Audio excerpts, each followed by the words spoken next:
el segundo panel.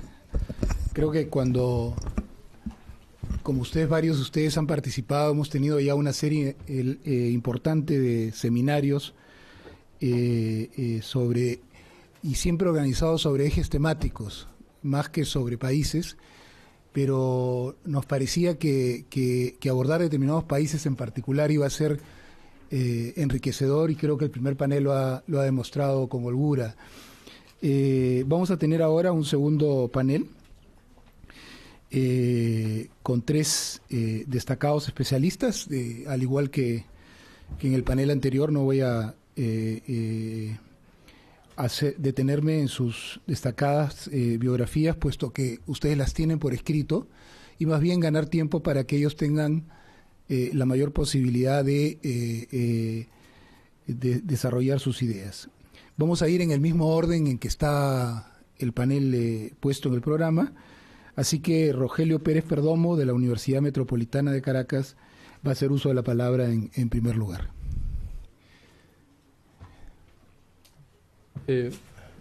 Buenos días y muchas gracias por la invitación a estar con ustedes. En cierta forma, creo que mi presentación es una cierta continuidad con la de Roberto Briceño León.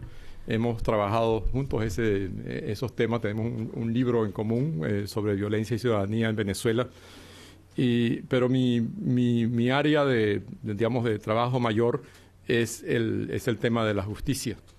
Y mi relación, mi estudio y mi presentación es sobre la relación de violencia y el sistema de justicia. Y en esto hay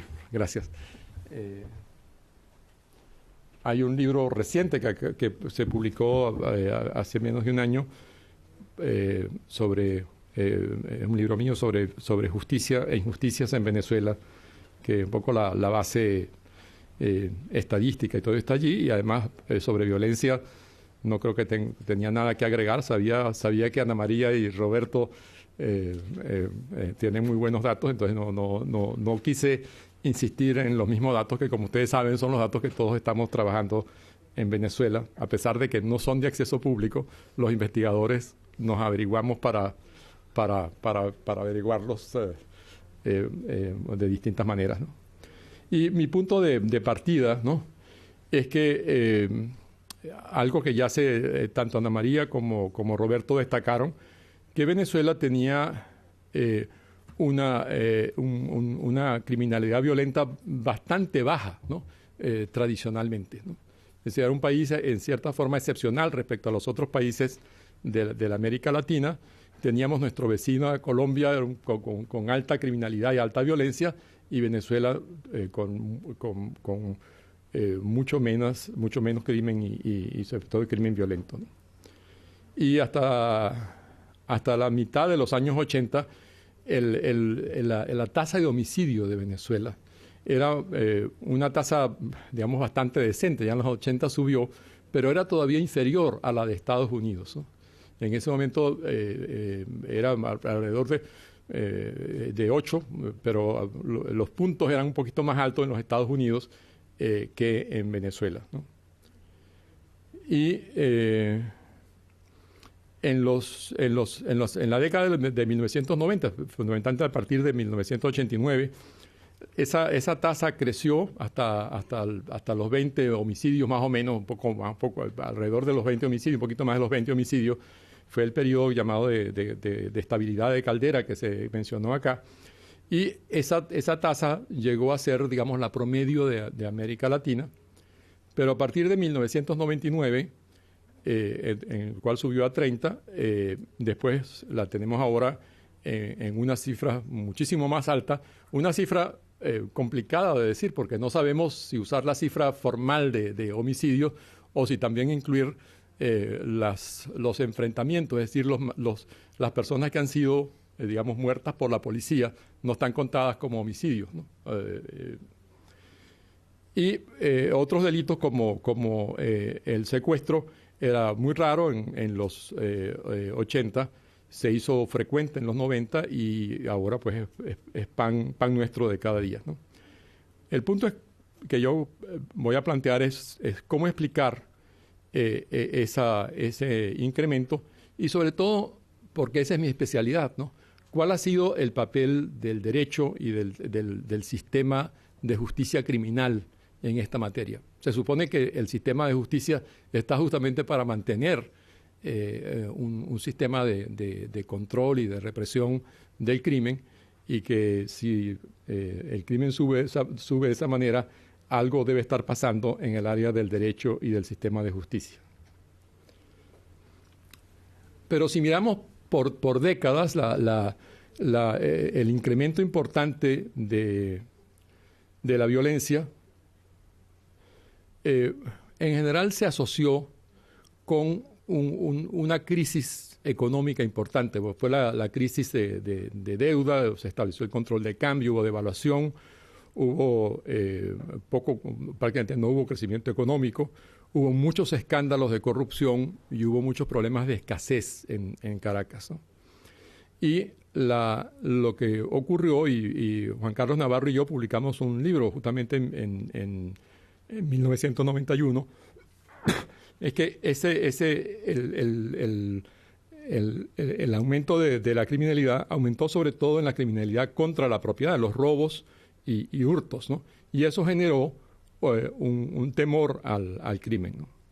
Y la respuesta gubernamental fue, digamos, la principal, después veremos, son dos fundamentalmente, fue la de hacer más, digamos, menos restringida el control de armas, ¿no? Se empezó a facilitar que los buenos padres de familia tuvieran armas de fuego.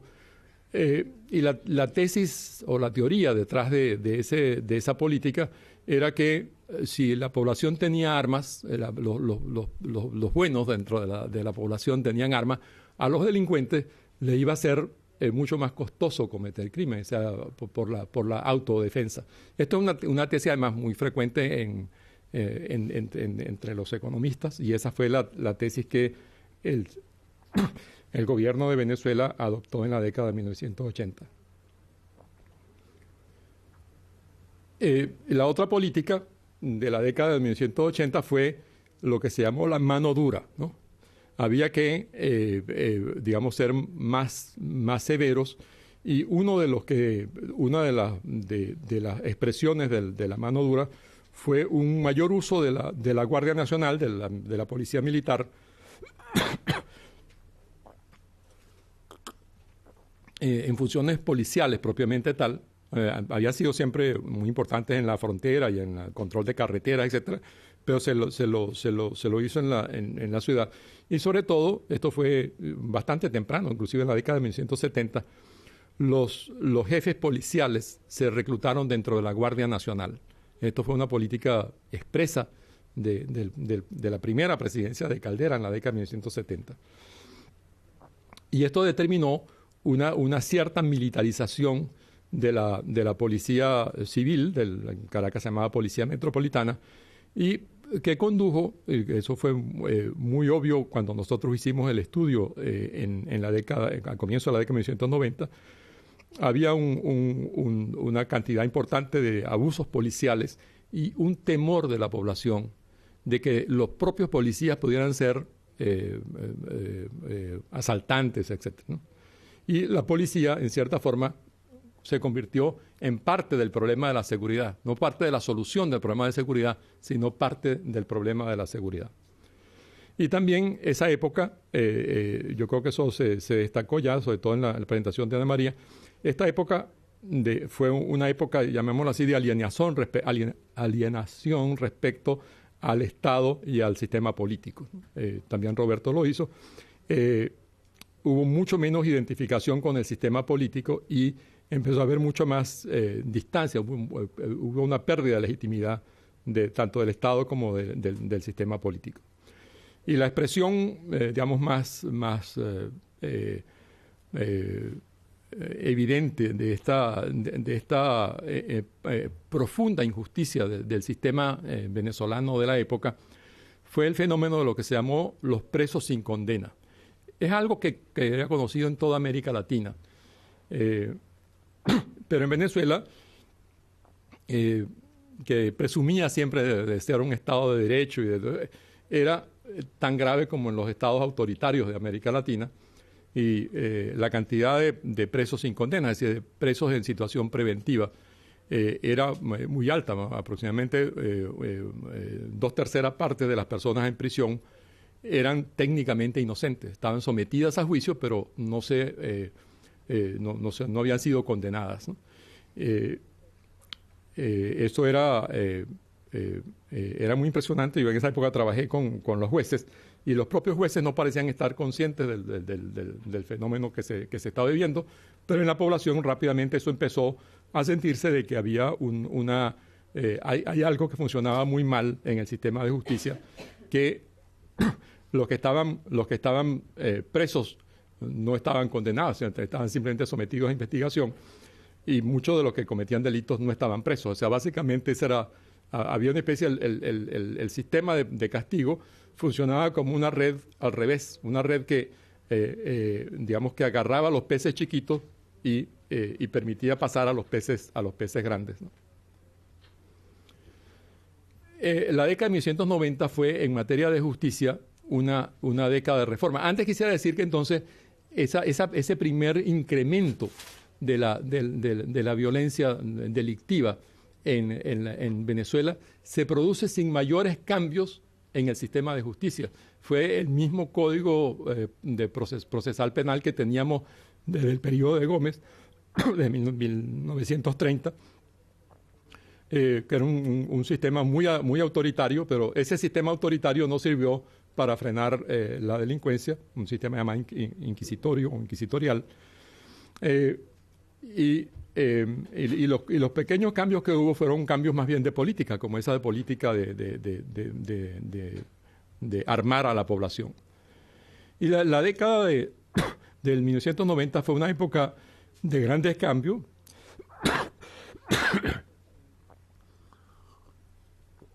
Hubo cambios políticos, o sea, el gran viraje. Hubo privatización, desregulación, apertura de mercado. Y eso, en líneas generales, digamos, lo avanzó el presidente Pérez en su segundo periodo. Fue muy exitoso desde el punto de vista económico, pero fue un enorme fracaso político. La población no estuvo de acuerdo con ese tipo de cambios en general. Y luego el gobierno de Caldera, y más aún después el programa político de Chávez, fue recoger eso, volver más bien a un sistema de un Estado mucho más interventor y destruir la reforma neoliberal de Pérez. Y lo otro que ocurrió, que fue muy importante, fue una política que trató de relegitimar el Estado a través de una descentralización. Hubo una comisión de reforma del Estado, cuya recomendación fundamental fue la descentralización del Estado, lo cual implicó la elección de los gobernadores de Estado y la elección de los alcaldes, mucho mayor autonomía en el nivel regional y local, y esto determinó que competencias que estaban en la Constitución, pero que estaban dormidas, que eran las competencias de los estados y de las municipalidades en materia de seguridad, se hicieran presentes, y hubo la creación de las policías municipales, especialmente, que no existían, con la consecuencia de la creación de espacios relativamente seguros.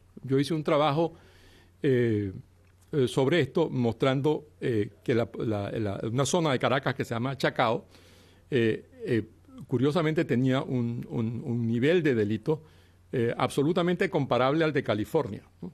Mientras que el resto de Caracas tenía un nivel similar al de Medellín, ¿no?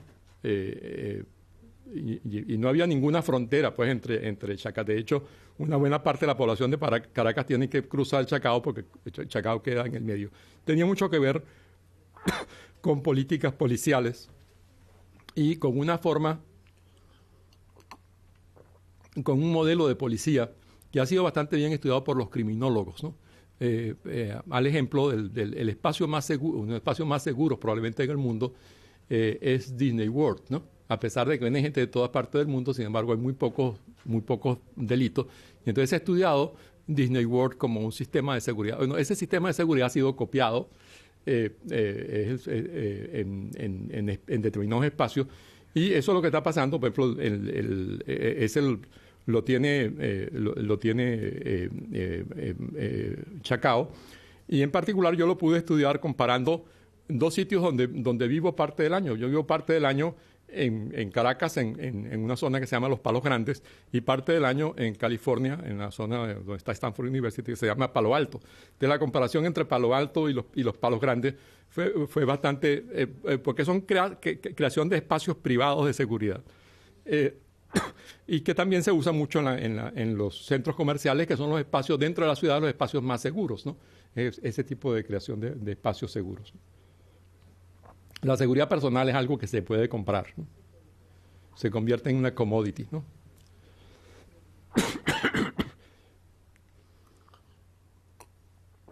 La segunda parte de esta, digamos, época de reforma es la atención que se le puso a la reforma de la justicia, de la reforma judicial, del sistema judicial en particular. Y esa reforma fue asesorada y, digamos, se hizo en parte con préstamos del Banco Mundial.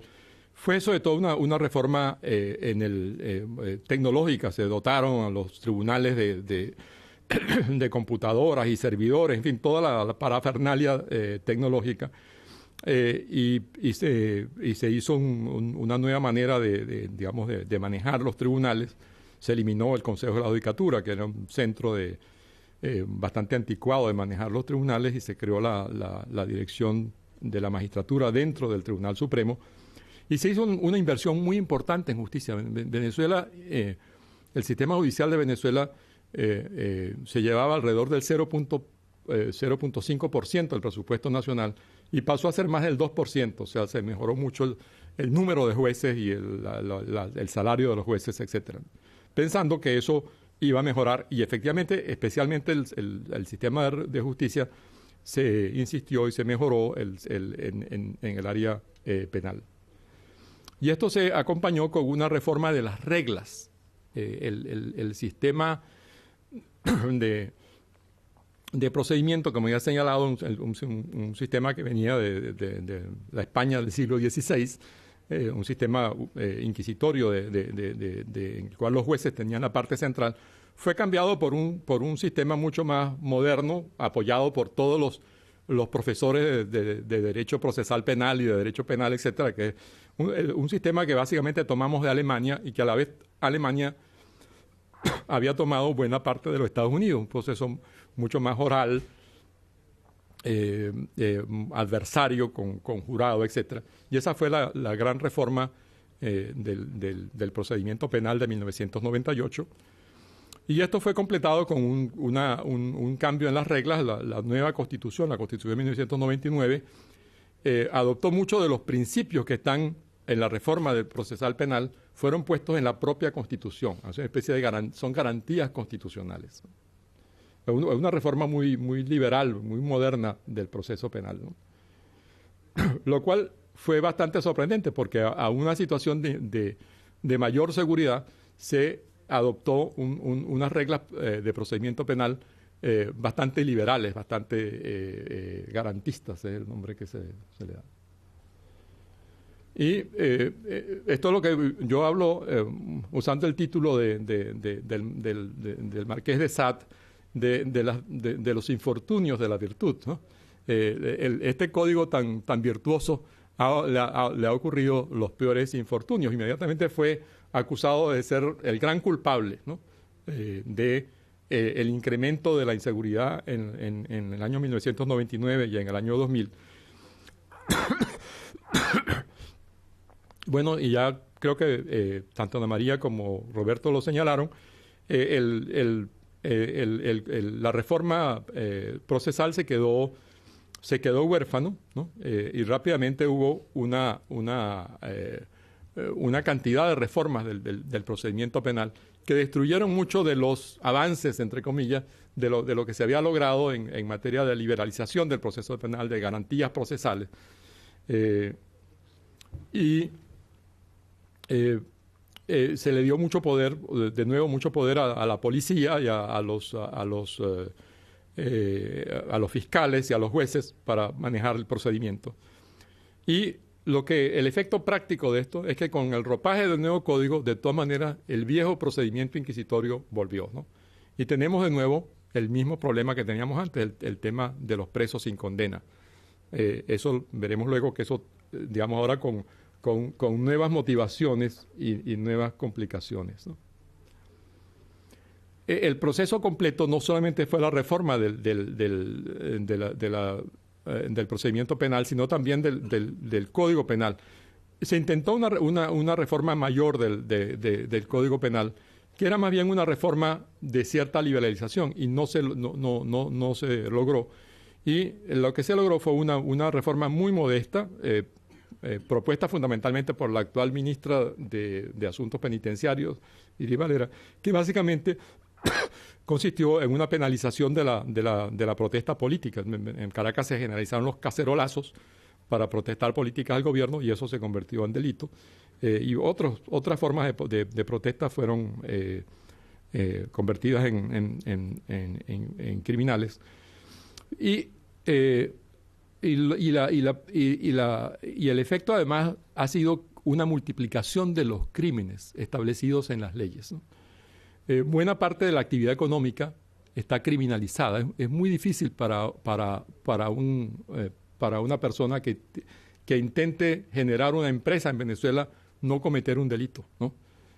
Hay alrededor de 1.000 tipos penales, o sea, 1.000 nuevas formas delictivas que van de cualquier cosa, de cómo proveerse de dólares, todo es delito. Por ejemplo, lo más nuevo, la reforma de la ley del trabajo, con lo que uno piensa que la reforma del trabajo es para regular las relaciones laborales. Bueno, ahí se crearon 2 nuevos delitos, ¿no? Que son delitos penales. O sea, la gente puede ir a la cárcel y tener un juicio penal por delito cometido en contra de la ley del trabajo. Y se inició también una persecución contra banqueros, contra agentes de campos de casas de cambio, de militares. Un buen número de militares están presos en Venezuela por distintos tipos de delitos. Y de políticos y también de estudiantes, ¿no? Hay en Venezuela y alrededor, a raíz de las protestas estudiantiles que hubo en Caracas, más de 1.000 estudiantes recibieron, digamos, autos de aperturas de juicio penal, ¿no? Muy poco, algunos estuvieron presos por unos días, casi todos salieron en libertad, pero todos esos procesos siguen abiertos. Ninguno de esos procesos ha sido cerrado. Entonces, tenemos pues un proceso de criminalización. Cuando miramos al crecimiento de la población penitenciaria, este es el cuadro. Hasta aquí los datos solamente hasta el 2010, porque no he tenido el acceso a esas fantásticas estadísticas que existen en Venezuela, pero a las cuales es difícil acceder. Si uno ve creo que esto, ya había algo de esto en el año 99, el año 2000, como consecuencia del nuevo Código de Procedimiento Penal, bajó la cifra de personas en prisión, pero digamos muy pronto empezaron a subir y siguen subiendo, y estamos en una situación peor que la anterior a la reforma de 1998. Hay más presos, y de hecho hay más presos sin condena, porque estos presos son los presos, digamos, de los cuales da cuenta el Ministerio de Justicia. Pero esto no cuenta los que están presos en las comisarías de la Policía de Investigación y en las policías municipales y estatales, ¿no? Lo cual es un número bastante alto, porque por la saturación de las prisiones del Ministerio de Justicia, llamémoslo así, hay una orden de no recibir presos. Entonces hay un gran congestionamiento. Si pudiéramos contar, pero eso sería una tarea absolutamente imposible. Hicimos un cálculo de que debe ser alrededor de 1 millar de presos más los que están en estas comisarías y sitios de reclusión que no están siendo contados, y todos serían presos no penados, ¿no? Y entonces tenemos el problema de que ya surgió con algunas preguntas, porque además ha sido noticias públicas muy importantes, el control de las prisiones, ¿no? La prisión es el punto final, digamos, de un sistema de justicia. Y las prisiones, la profesora Elsie Rosales de la Universidad Central y yo hicimos un estudio justo hacia el año 2000 sobre el problema de la violencia dentro de las prisiones. Era un problema grave ya en el año 2000, pero era un problema, digamos, relativamente menor si se lo compara con la actualidad, ¿no? En ese momento, la mayor parte de los delitos que se cometían en las prisiones eran cometidos por chuzos, ¿no? O sea, chuzos son armas fabricadas por los propios presos, armas blancas que fabricaban.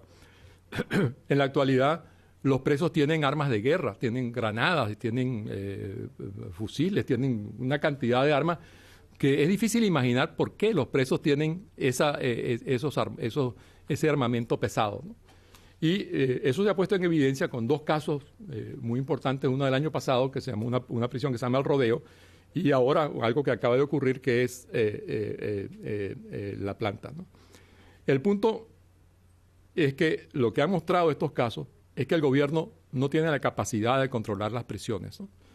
Algo que parece increíble, porque la prisión es un espacio cerrado, digamos, en cualquier país el espacio digamos, más controlado, donde la población está más controlada, porque justamente pues es un espacio extremadamente, digamos, controlado por los oficiales, por el sistema de prisión es sumamente estricto. En Venezuela, uno de los problemas más graves es la enorme corrupción dentro de las prisiones, ¿no? Las prisiones son sitios de intercambios de drogas y de armas, ¿no?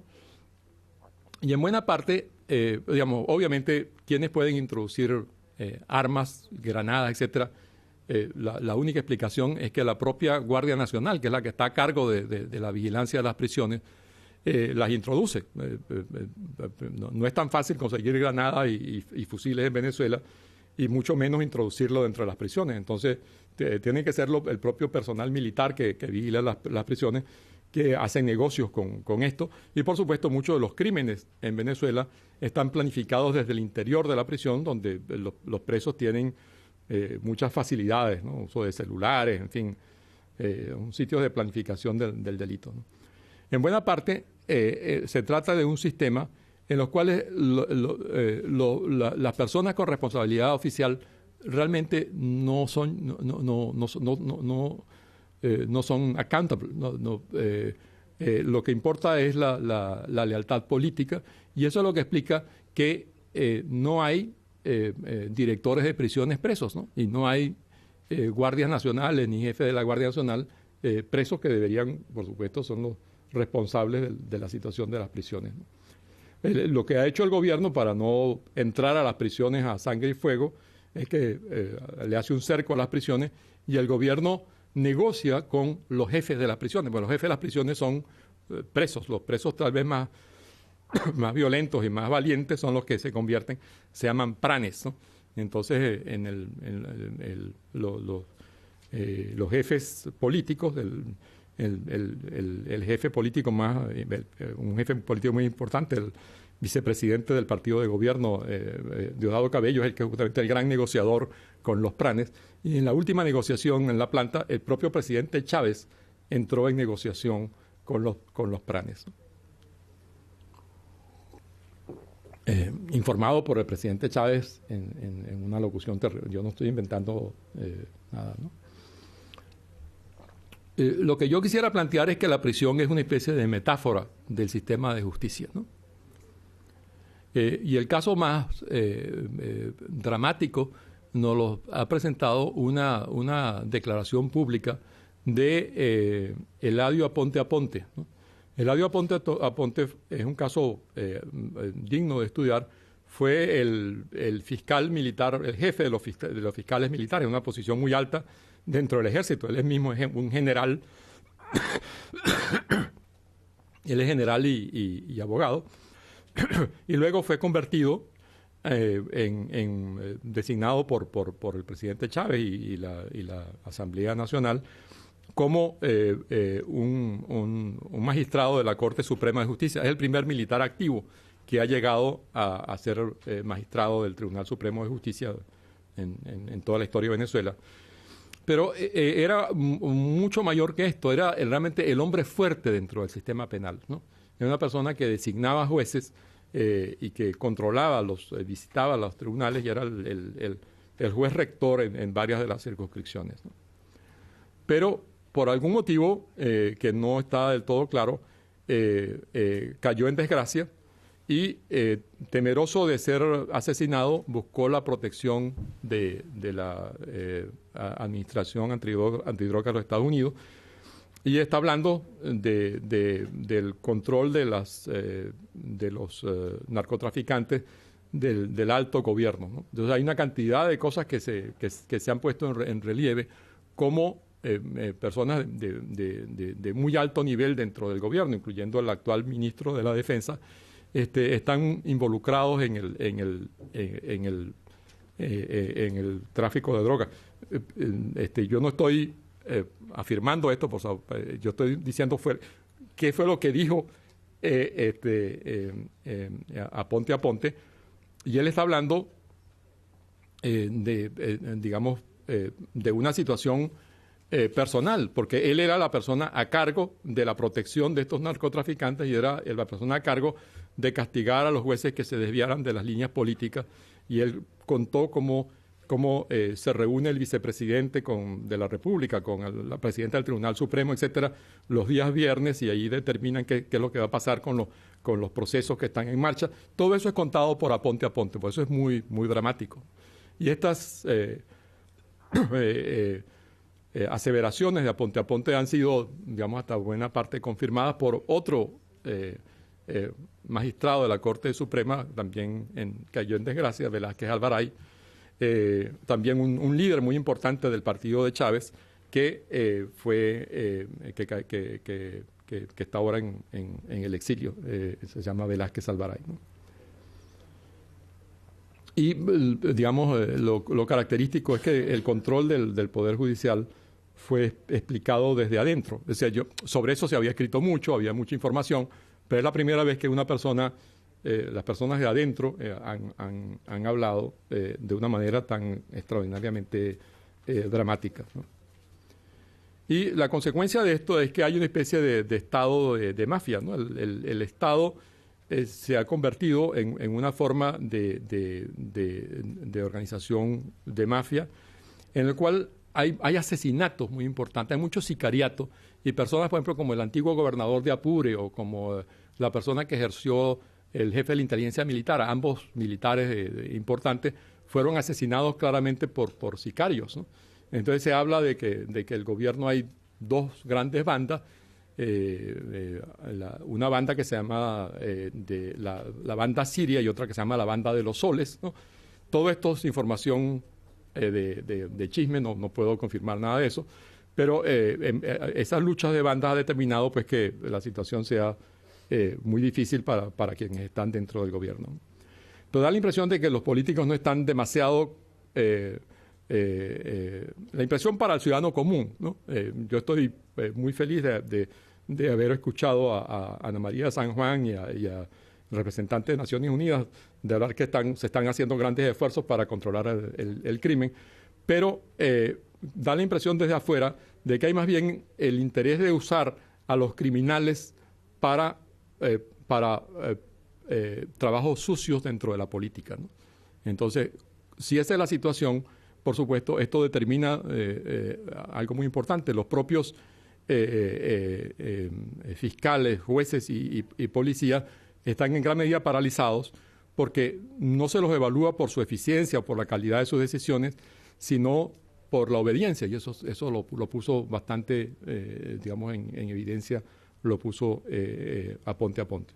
Y cualquier error en el inicio de investigaciones puede ser castigado con la destitución o con la propia prisión, como es el caso de la jueza Fiuni, ¿no?, que se equivocó en una decisión judicial.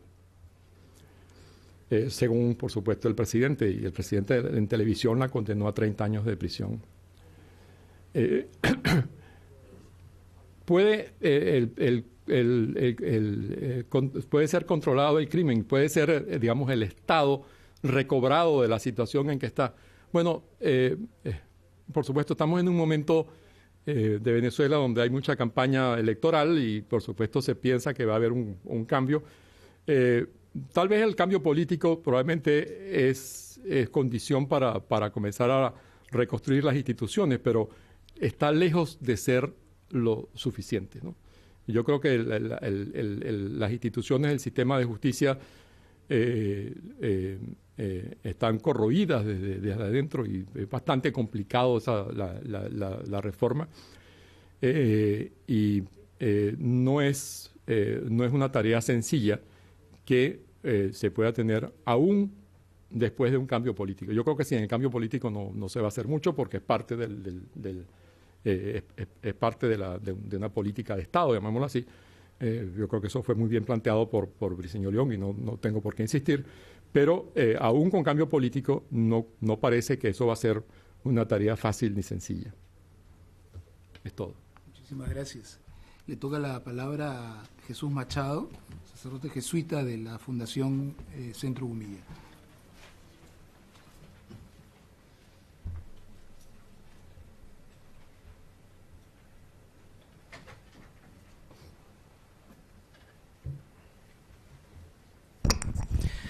Sí, buenos días.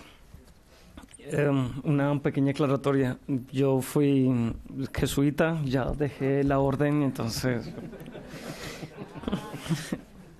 Sí. La aclaración ha sido recién hecha hoy día, ¿no? Sí, ya, tengo que estar en eso.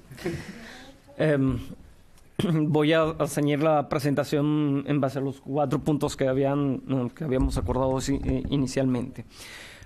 Sobre el tema de la magnitud de los problemas de la inseguridad y su característica, una de las primeras cosas que converso aquí tiene que ver con la percepción de la inseguridad en la sociedad venezolana. Una encuesta, un trabajo de investigación que tenemos en el Gumilla sobre la democracia en Venezuela, una investigación de largo tiempo. Una de las últimas investigaciones, que es sobre las valoraciones sociales de la democracia, quisimos explorar algunas consideraciones que hacían los sectores populares en torno a la democracia, y uno de ellos tenía que ver con las necesidades de los sectores populares, ¿no? En nuestra investigación, que estaba focalizada particularmente en ese sector, encontramos que una de las principales necesidades tenía que ver con empleo, en segundo lugar la seguridad, y luego se desagregaban otro conjunto de necesidades que básicamente se pueden agrupar en demandas de tipo de derechos sociales. Muchos nos han cuestionado sobre el por qué las investigaciones del Gumilla tienen una diferencia entre la prioridad de la seguridad con respecto al empleo. Y eso tiene que ver precisamente cómo históricamente se ha manejado la seguridad en la sociedad venezolana. El tema del empleo se convierte en una prioridad porque se necesita sostener la vida.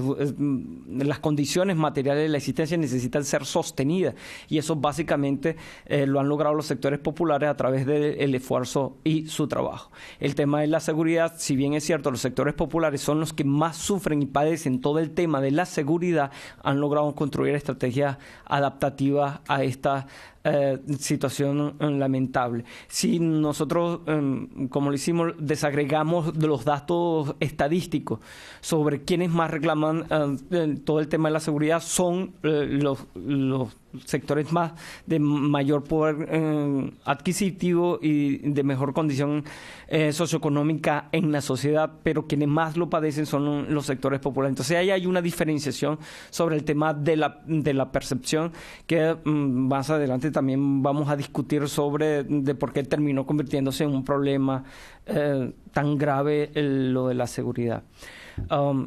Ciertamente ha habido un debate soterrado sobre el tema de las fuentes y el acceso. En Venezuela hay ciertamente un tema de producción de estadísticas que sean actualizadas, que sean fiables, que haya acceso a eso, que las puedas consultar de manera completa y no fragmentada. Pero también es cierto que también ha habido un esfuerzo desde la Comisión Presidencial, para el desarme, desde otros lugares, desde la UNE, de ir construyendo precisamente una cultura de la información, de construir estadísticas confiables y que estén disponibles a todas las personas. Entonces hay también como una especie de transición entre lo que es una cultura de la administración pública, que mucho de lo que pasa no es novedoso, está como muy arraigado en la cultura política y especialmente en la administración pública. Entonces ahí los matices son importantes en esto. Una de las fuentes que utilizo ahí tiene que ver con la encuesta nacional de victimización que se hizo en el 2009 del Instituto Nacional de Estadística. Básicamente señalaba que para ese año, para el año 2009, la gente reportaba unos 20.132 homicidios y una tasa de victimización del 75 por cada 100.000 habitantes en un año, ¿no? Una de las características que señalaba esta encuesta de victimización, que eran fundamentalmente hombres, entre adolescentes y adultos, 15, 25 años, de los sectores populares, y la utilización de las armas de fuego llegaba a un 70% en estos casos. Como ya se ha dicho, la Organización Mundial de la Salud considera como epidemia una tasa superior a los 10.000 homicidios por cada 100.000 habitantes en un año.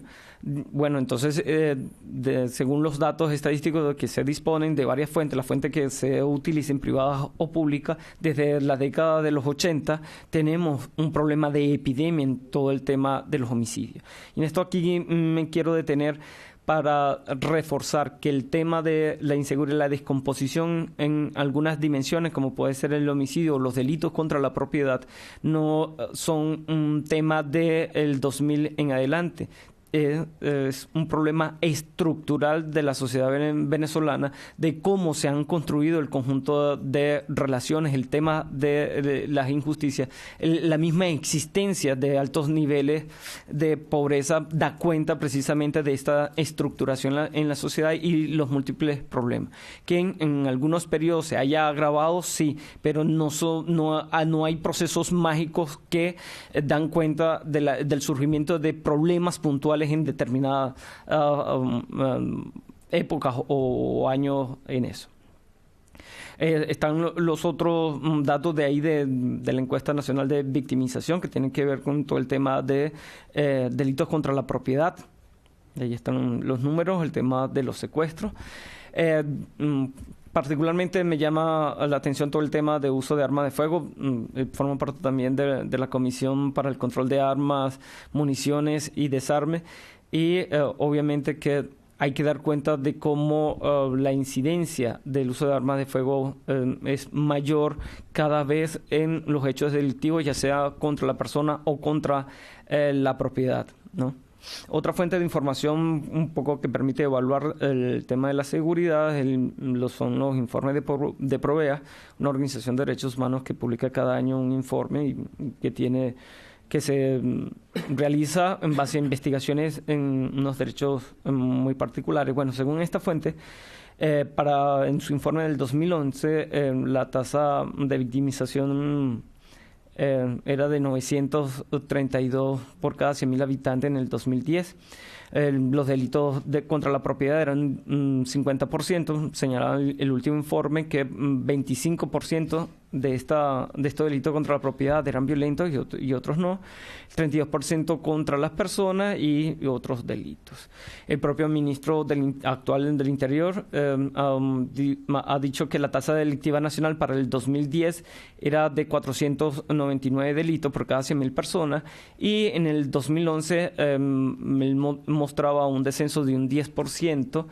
al mostrar 441 delitos en esto. Pablo Fernández, que es el secretario de la Comisión para el Desarme, declaró justo la semana pasada que el total de homicidios en el 2010 un 12% estaba relacionado con robos, delito contra la propiedad, y otro 69% por el tema de ajustes de cuenta. Y también daba cuenta de una cierta reducción en eso, ¿no? Es otro matiz importante porque hablamos como de homicidios y eso tiene que ver con el tema del manejo de las fuentes. Si decimos que hay 10.000 homicidios, cualquiera puede imaginar que si usted sale a la calle, alguien va a dispararle.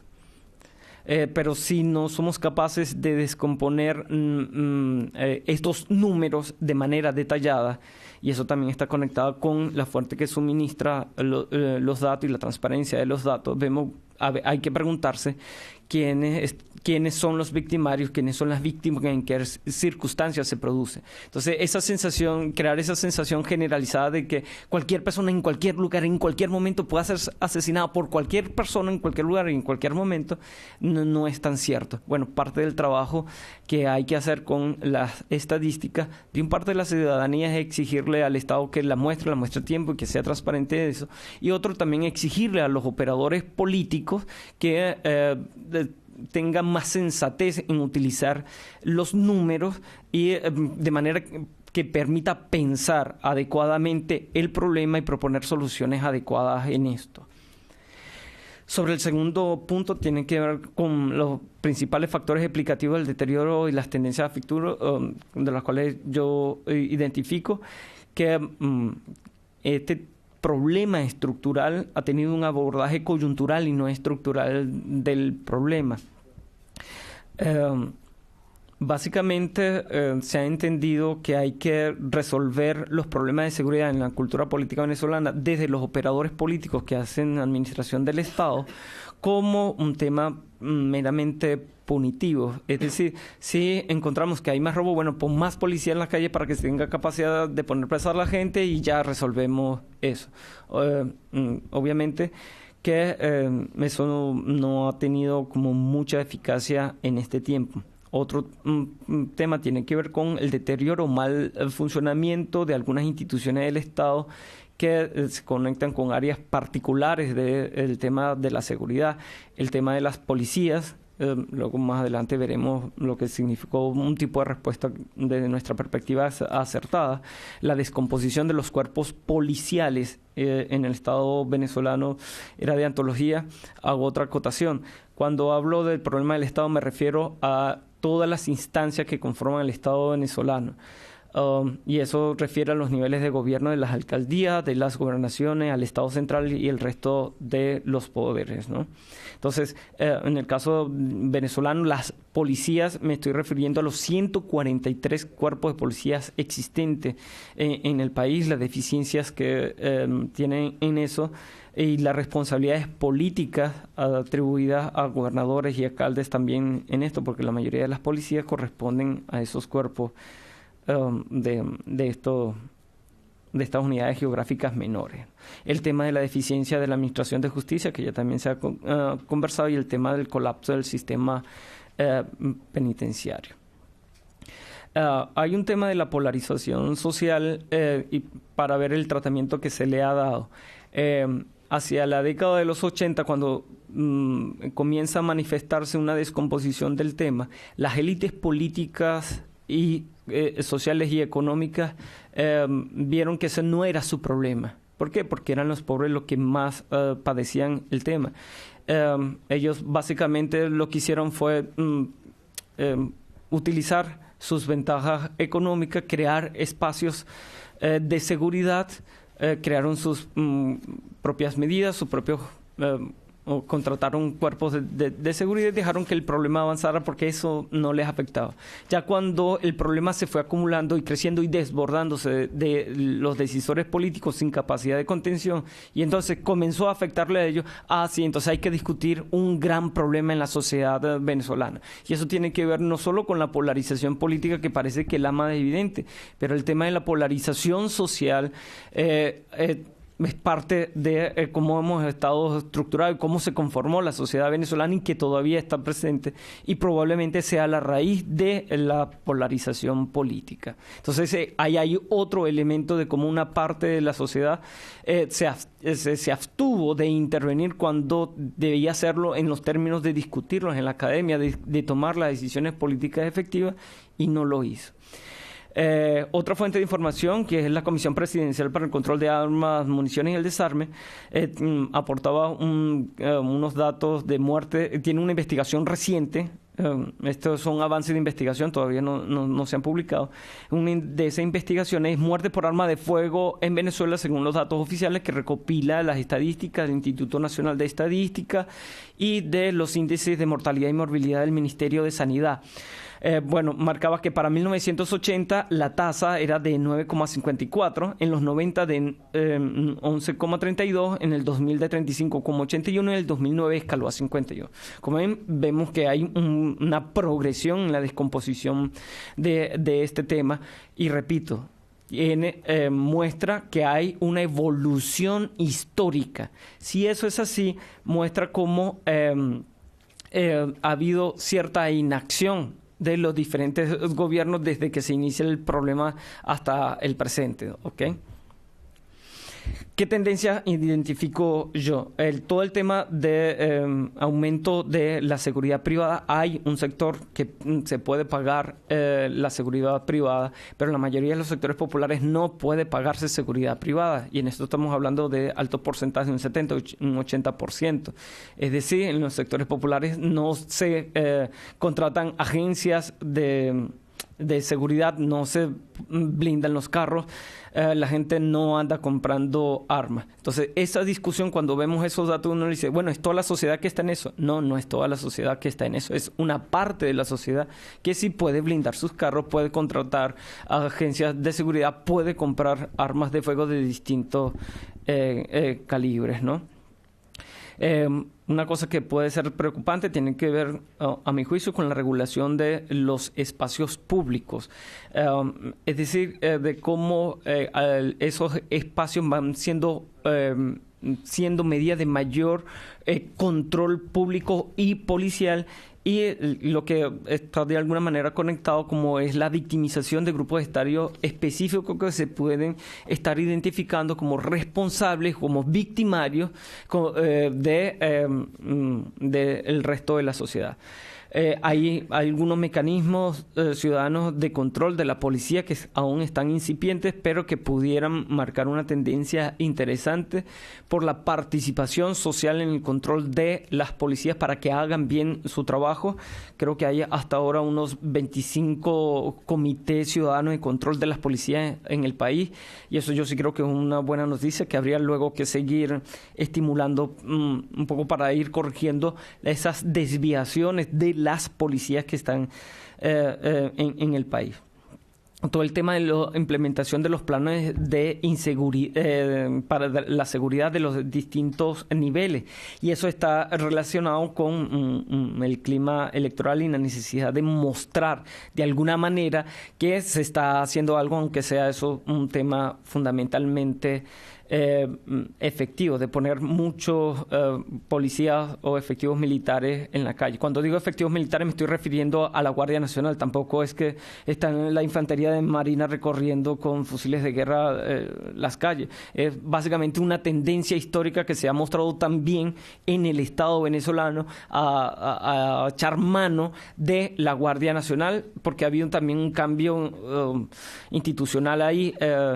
Hasta antes de la Constitución del 99, el instrumento jurídico que de alguna manera que soportaba la creación, el funcionamiento de la Guardia Nacional, era un documento, digamos, como administrativo, ¿no? Ni siquiera había una ley. Ya en el 99 adquiere un rango constitucional. En el principio eran unas Fuerzas Armadas de Cooperación y ahora pasa a ser un componente más de las Fuerzas Armadas. Entonces ahí hay una distinción. Entonces cuando digo el tema de lo militar me estoy refiriendo a lo de la Guardia Nacional, que ha sido una utilización histórica en eso. Ya Rogelio había mostrado cómo las policías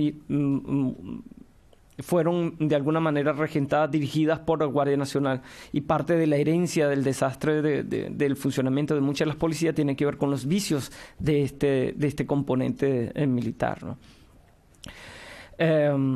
Una mirada analítica al tema de las políticas públicas, bueno, ya también se ha mencionado sobre la proliferación de los cuerpos de policía y las deficiencias en todo el tema de la formación de muchas de ellas, especialmente las policías municipales, deficiencia en la formación, en la concepción, en el tratamiento, policía ciudad.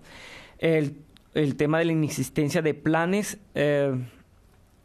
Obviamente, si alguien dice, bueno, para combatir la inseguridad voy a poner 50,000 policías, yo no creo que eso es un plan. Bueno, esa es una medida concreta, pero no aborda de manera integral todo el tema de la inseguridad en Venezuela, y eso ha marcado, obviamente, dado la forma de evolución que han tenido los delitos, que no han existido planes que se constituyen políticas públicas sostenidas en el tiempo para ir resolviendo los temas de la inseguridad. Otro tema tiene que ver con la polarización de los mandatarios, alcaldes, gobernadores y el gobierno central, puesto en una lógica de confrontación y de incapacidad de establecer puentes de coordinación y de diálogo. Obviamente que no puede estructurarse medidas nacionales con expresión regional y con expresión local en los municipios, de manera que se vayan articulando las competencias, las posibilidades, los recursos en un plan que permita abarcar en todo el territorio y de manera compleja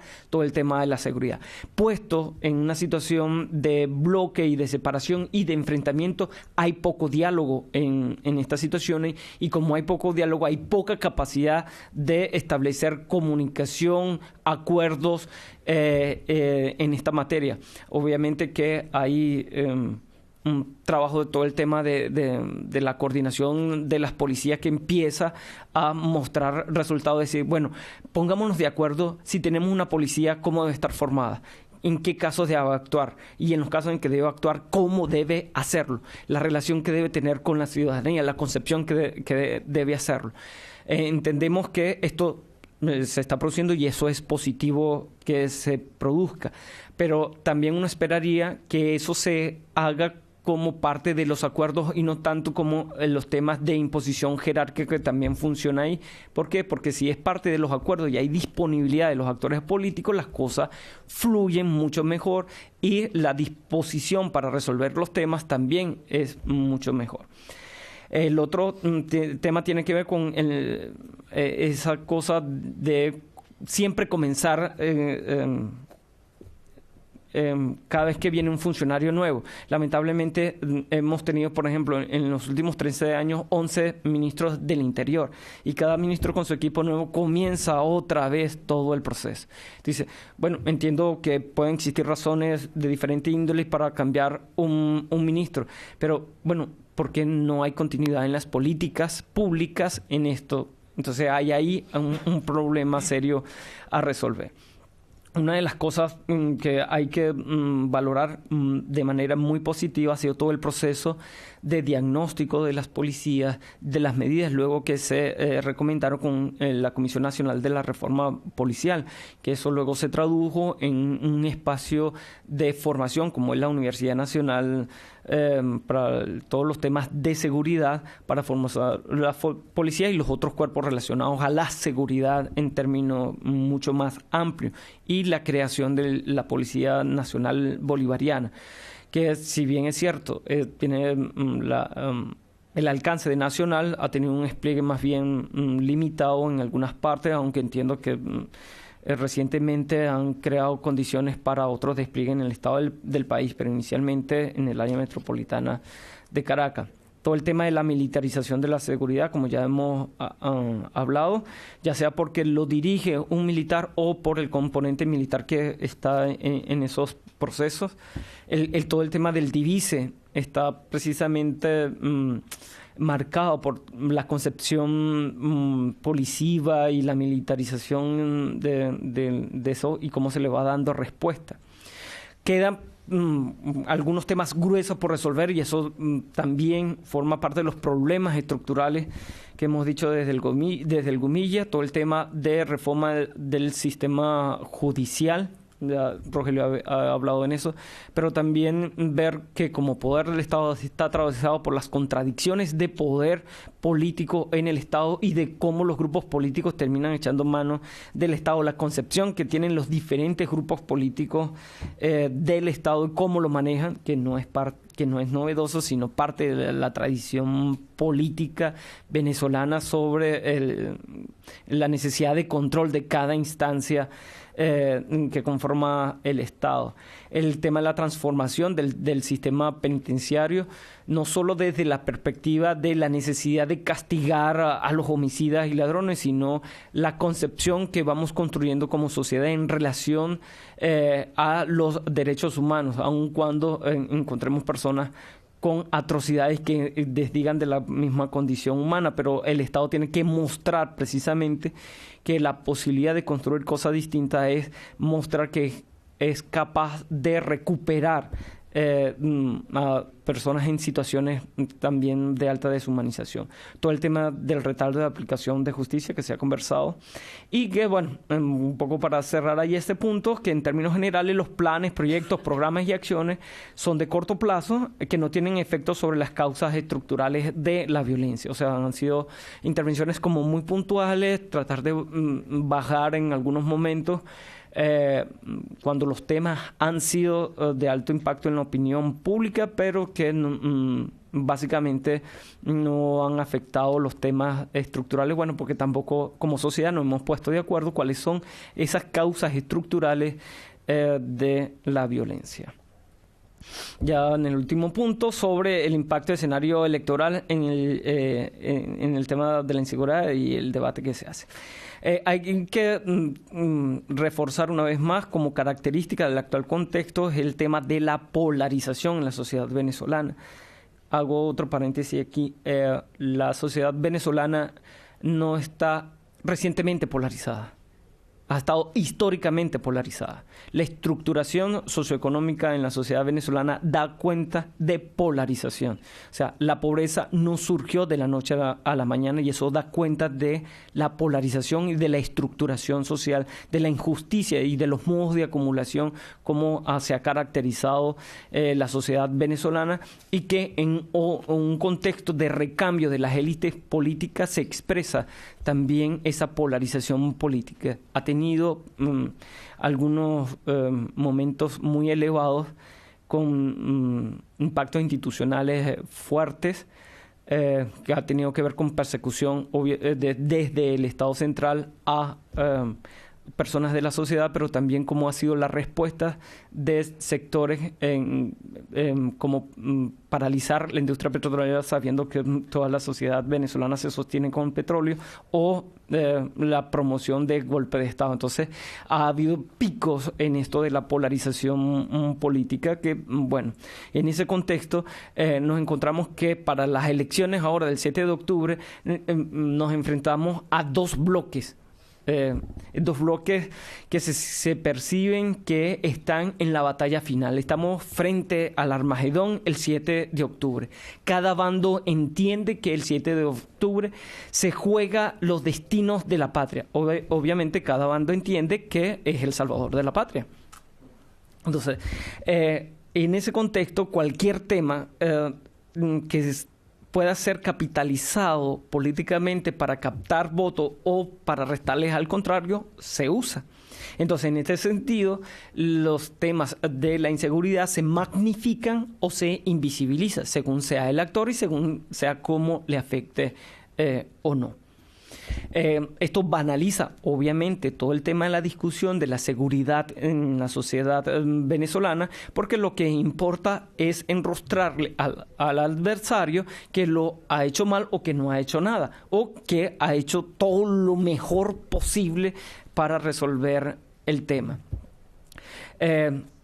Obviamente que ahí se profundiza todo el tema de la descoordinación y se profundiza la ruptura de puentes para el diálogo, cosa realmente lamentable, cuando deberíamos más bien si hemos reconocido que es un problema que afecta a toda la sociedad, tratar de construir consensos sociales y políticos mínimos en torno a este tema, independientemente de la identidad político-ideológica a la que se pertenezca. También en este contexto, las medidas efectistas son como un recurso que es necesario hacer, porque hay que mostrar que sí se es capaz de resolver un problema grave que afecta a la sociedad venezolana. Entonces tú dices, bueno, sí, hay que tener intervenciones puntuales frente a algunas cosas, pero el tema del efectismo de las medidas es que seguimos en lo mismo, sigue siendo respuestas coyunturales, pero que no termina de resolver los problemas estructurales que ponen de manifiesto el tema de la inseguridad.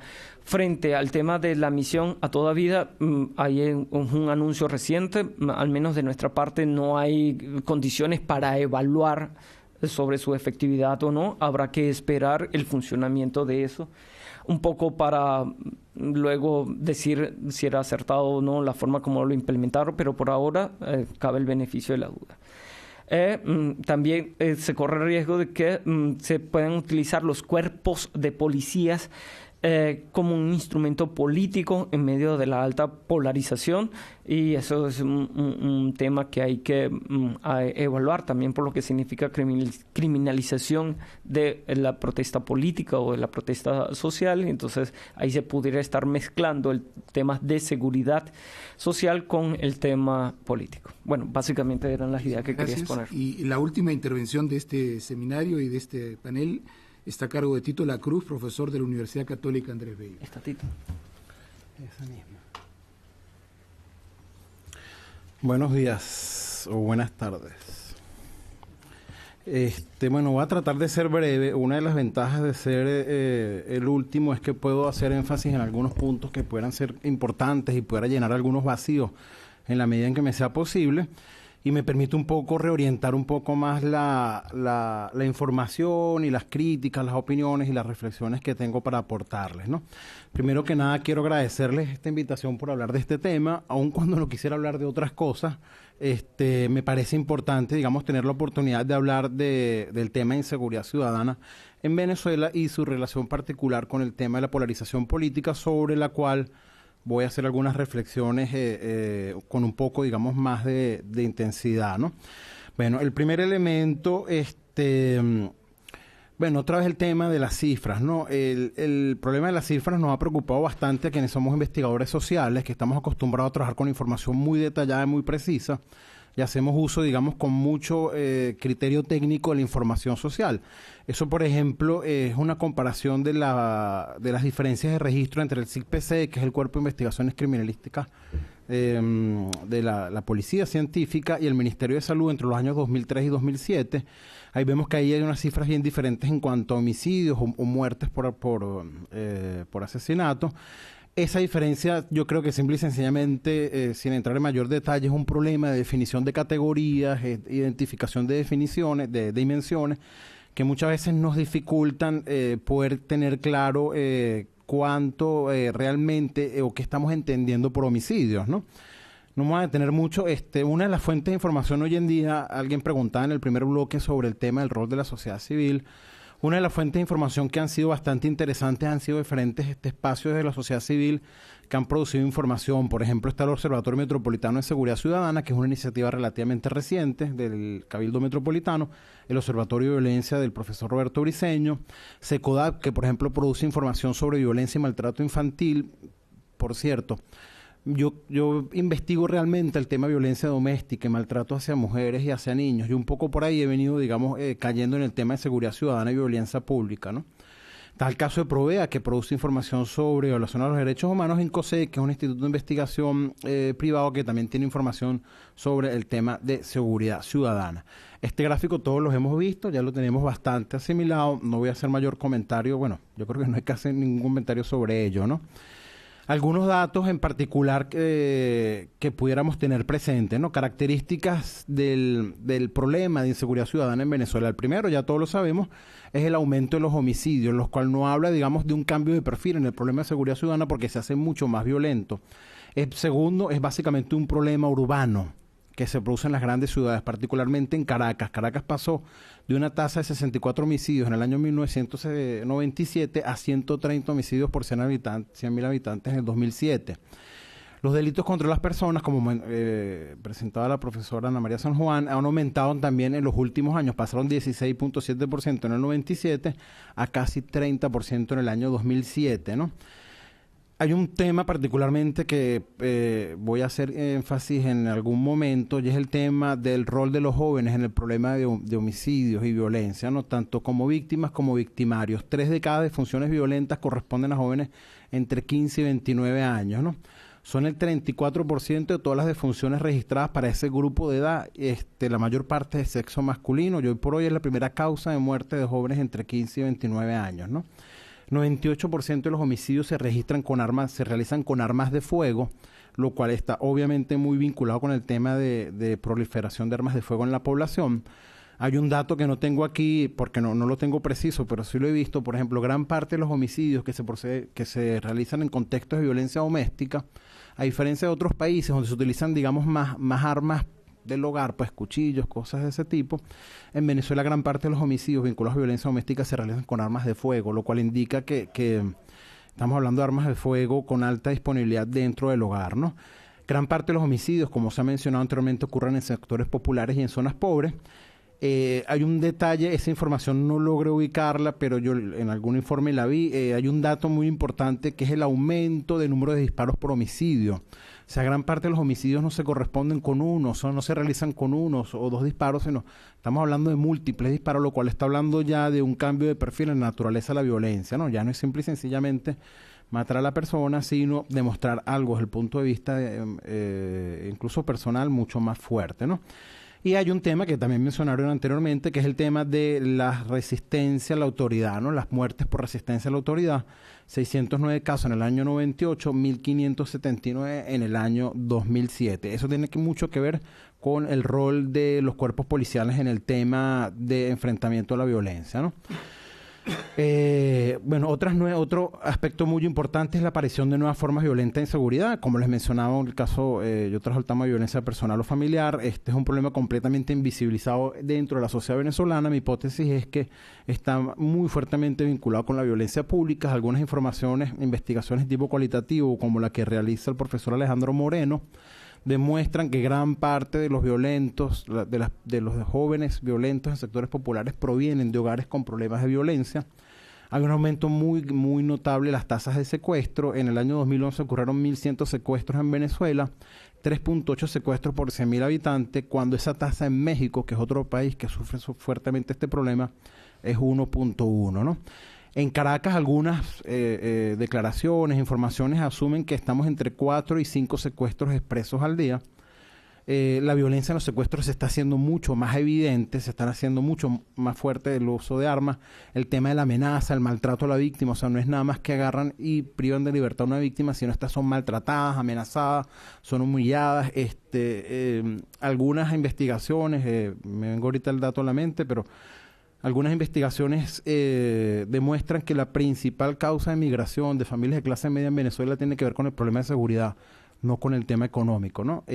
Y bueno, todo el tema que ya mencioné anteriormente, la relación con los cuerpos de seguridad y el tema del rol de las cárceles dentro del problema de la violencia en Venezuela, ¿no?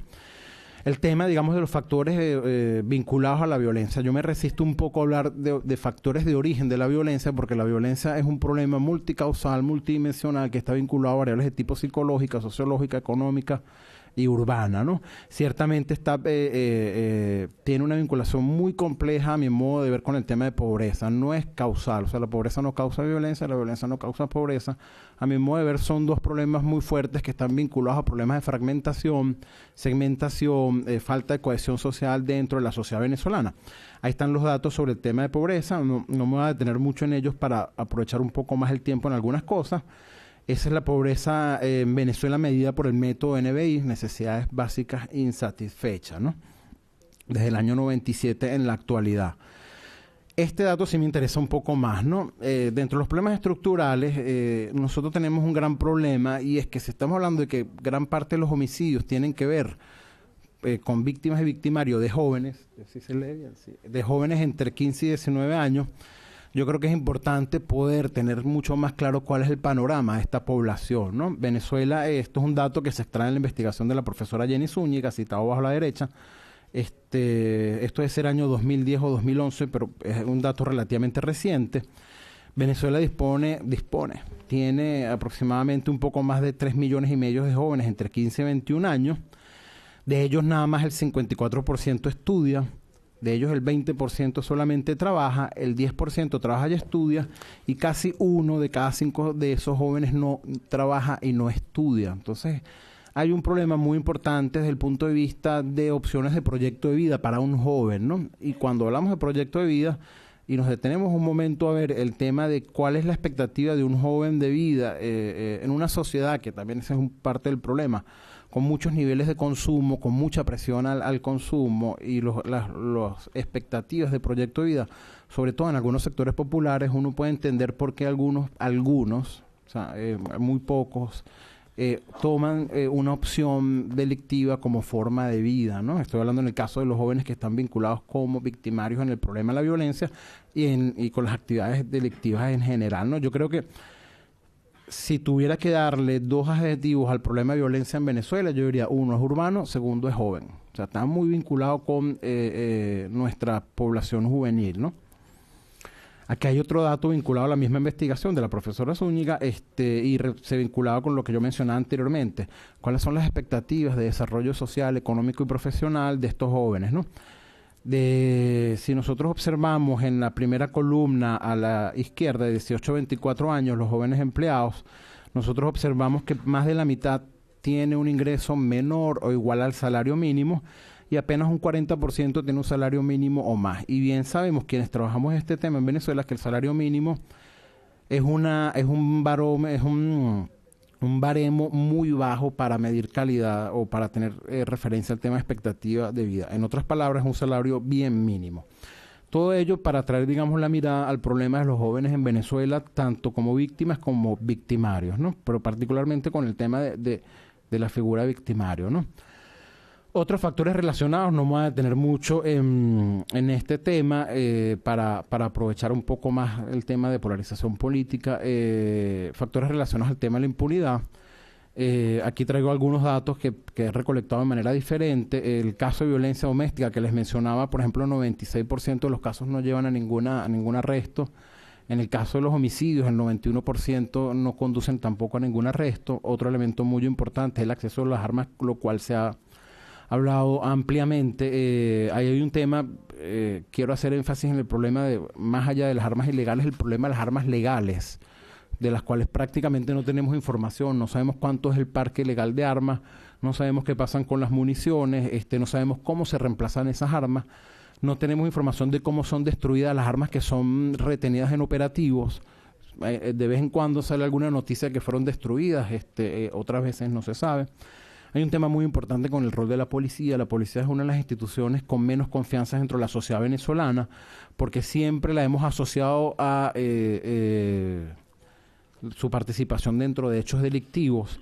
Hay relativamente baja confianza. Ciertamente el caso de la policía bolivariana hay unos datos que indican que tienen bastante o están elevando sus niveles de confianza. Y también hay un tema muy importante de que tampoco hay confianza en el sistema judicial. No se delatan los crímenes, las personas no se presentan como testigos por todo el temor a la exposición que puedan hacer de su persona frente a venganzas por parte de los delincuentes, ¿no? Y hay un problema, digamos, de variable más sociológica, más cultural, el tema de la legitimidad de la violencia, ¿no? La legitimidad de la violencia como forma de solución de conflictos se muestra mucho el lenguaje que se utiliza en algunos medios sociales, en la actitud de las personas en la calle. La violencia no es castigada, no es mal vista. Eso no nos hace una sociedad violenta, ¿no? Eso es otra discusión. Pero el problema es que uno empieza a sentir de que la población venezolana y particularmente los sectores populares hay cierta resignación al problema de la violencia, ¿no? Ajá. Tercer punto, la polarización política como contexto. El origen de la polarización, bien han comentado anteriormente, la exclusión es un factor muy importante en la creación de la polarización política. Yo creo que tal como decía Jesús anteriormente, hay una polarización social que nos viene, digamos, persiguiendo hace por lo menos 2 o 3 décadas. Hay un problema muy importante en cuanto a la debilidad del Estado con su rol o como espacio catalizador. El Estado, en teoría, debería ser un espacio representativo en las sociedades democráticas de la sociedad en general, y debería funcionar como un espacio en el cual coinciden diferentes formas de pensar, diferentes formas de actuar, y debería un poco tratar de catalizar las formas de respuesta de la sociedad. En el caso venezolano no es así. O sea, el Estado, por su debilidad institucional, no tiene capacidad de catalizar o reducir estos niveles de violencia o polarización en la sociedad venezolana, sino todo lo contrario, es una parte activa en la construcción de esta polarización política dentro de la sociedad venezolana. Aquellos espacios, voy al punto número 3, aquellos espacios que en teoría deberían servir para resolver las fuertes tensiones políticas, como son, por ejemplo, las asambleas o el Congreso Nacional, los partidos políticos, los espacios políticos propiamente dichos, tienen muy baja legitimidad dentro de la sociedad venezolana, por lo cual gran parte de la atención política se drena en otros lados. Por ejemplo, asambleas de vecinos en la calle, incluso en las relaciones familiares, ¿no? Tenemos, punto número 4, tenemos como sociedad baja cultura de resolución de conflictos. ¿Por qué? Porque como somos una sociedad rentista que vivimos de los ingresos petroleros, muchas veces nuestra resolución de conflictos ha sido más por la vía económica que por la vía de la negociación directa con el otro, ¿no? Otro elemento muy importante, la vida comunitaria. Yo creo que eso es un punto que para mí como sociólogo es muy, muy importante. La fragmentación de la vida comunitaria, ¿no? Cuando hablo de la fragmentación hay cosas como muy visibles, el aislamiento de las comunidades, la poca vida que se realiza en la calle y en la comunidad, pero también tiene mucho que ver con que la vida comunitaria, particularmente la vida comunitaria urbana, se está fragmentando de manera acelerada, y eso nos ha permitido, o mejor dicho, nos ha impedido construir un espacio público que en mi modo de ver es una pieza clave para afrontar el problema de seguridad ciudadana, ¿no? Y el último punto, el agotamiento del modelo de convivencia, ¿no? Nuestro modelo político y nuestro modelo social, que data del año 1958, tuvo un rol muy importante, logró construir gran parte de las cosas que hoy por hoy conservamos como sociedad democrática, pero es un modelo que se encuentra ya agotado desde hace por lo menos 2 décadas, y los discursos que se han planteado no han logrado de alguna manera funcionar como un gran paraguas de la sociedad venezolana, sino, digamos, más bien han acentuado la fragmentación dentro de la sociedad venezolana, ¿no? Hay un punto muy particular, que es el tema, digamos, de cómo esta polarización política afecta el tema de la convivencia democrática. Esta polarización fragmenta y acelera más fuertemente el tema de la fragilidad constitucional. Las instituciones son blanco fuerte de críticas, tanto del gobierno como la oposición. Es muy curioso que todavía en el gobierno hoy en día, después de 13 años de gobierno, las figuras principales todavía son las principales críticas o son los principales críticos del funcionamiento de las instituciones. Entonces critican a los policías, critican a los gobernadores, critican a los gobiernos locales, y eso acelera fuertemente el problema de la fragilidad institucional, ¿no? Constitucional. El segundo elemento, se ha perdido fuertemente el sentido de cohesión social. O sea, Venezuela ahorita está experimentando un bajo nivel de cohesión social, lo cual de alguna manera se ha visto acelerado, y sobre lo cual es terreno fértil el tema de la violencia y la inseguridad ciudadana. No tenemos contrapesos institucionales. Las instituciones, precisamente por su debilidad, no tienen capacidad de generar discursos o tener una presencia que equilibre las polarizaciones propias de la vida social. Han aparecido nuevas formas de exclusión, como la exclusión política, la exclusión simbólica, y de alguna manera, dentro de este tema de la polarización, empiezan a legitimarse algunos discursos de tipo intolerante, ¿no? Discursos que tienden a hablar mal del otro, a excluirlo y a no tenerlo presente. ¿Cuál es el impacto de todo este tema? Bueno, este tema yo creo que es un terreno sobre el cual estamos conociendo poco los investigadores, porque se vincula mucho con el tema de la violencia, en tanto que la violencia también comporta un elemento muy fuerte de emocionalidad, ¿no? Hay un estrechamiento muy fuerte de las percepciones en el debate electoral, ¿no? La polarización ha hecho que las cosas que nosotros veamos estén en función de las posturas, digamos, más bien polares, que de tratar de entender lo que realmente pasa en la realidad. Las ideas políticas, y en general las ideas son fuertemente personalizadas, no son, digamos, colocadas en un plano mucho más político o en un plano mucho más ideológico. Dentro del tema, aun cuando hay componentes ideológicos muy presentes en la polarización, Creo que hay un tema muy importante sobre la preferencia de las alianzas efectivas, es decir, hacia las lealtades personales, ¿no? Más que a la defensa que obviamente hay un componente muy importante, pero más que al tema de los proyectos políticos. Se están viendo fuertes posiciones intolerantes y cerradas que de alguna manera aceleran el problema de violencia e inseguridad ciudadana. Los espacios privados han sido prácticamente totalizados, han sido prácticamente tomados por este tema del debate electoral. No hay espacio privado que no se haya visto afectado por esto. Universidades, por ejemplo, que es el espacio del cual yo provengo, que siempre han sido espacios multipolares, abiertos a la discusión. Nos hemos visto, digamos, muy incómodos con este tema de polarización del discurso. Se ha sustituido el debate por la confrontación personal, y una de las cosas muy importantes, por cierto, esto lo tomo yo de la investigación de la profesora Mireya Lozada, cuya información está abajo a la derecha, es todo el tema de la exclusión del otro, ¿no? ¿Qué es lo que pasa cuando cruzamos el tema de violencia y polarización?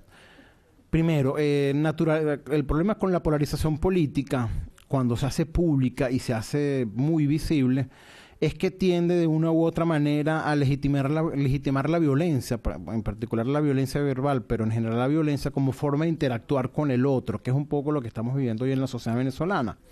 Eso de alguna manera tiene un impacto muy importante, porque a través del discurso y de las cuestiones que se hacen visibles en los espacios públicos, curiosamente las personas entonces las personas van a tener más a la mano mayor cantidad de recursos verbales, psicológicos, físicos para el uso de la violencia, cosas como los insultos, las presiones, las agresiones, se hacen como de uso común en la violencia en la sociedad venezolana.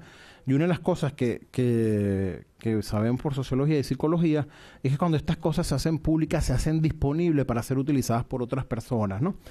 La convivencia ha sido completamente suplantada por el miedo y la desconfianza. Una de las investigaciones que estamos tratando un poco de darlo vueltas en la Universidad Católica es entender cómo este tema, el miedo y la desconfianza, está minando las formas de convivencia democrática a nivel comunitario, por ejemplo, sobre todo en los sectores populares.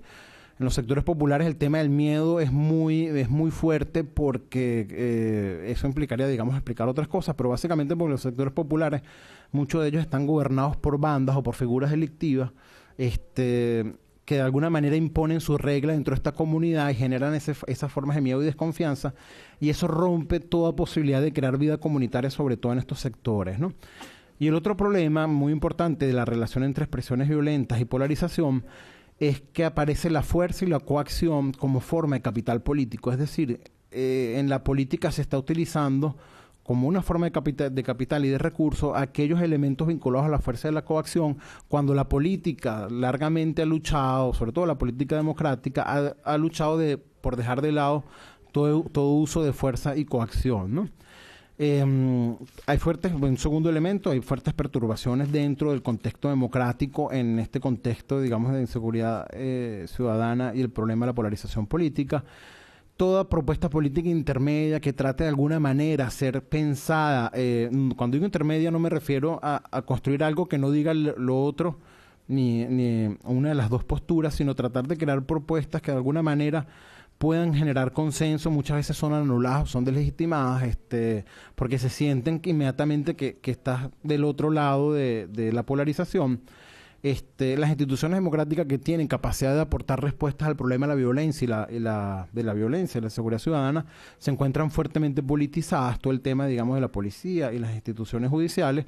Y finalmente hay una fuerte distorsión de la agenda pública.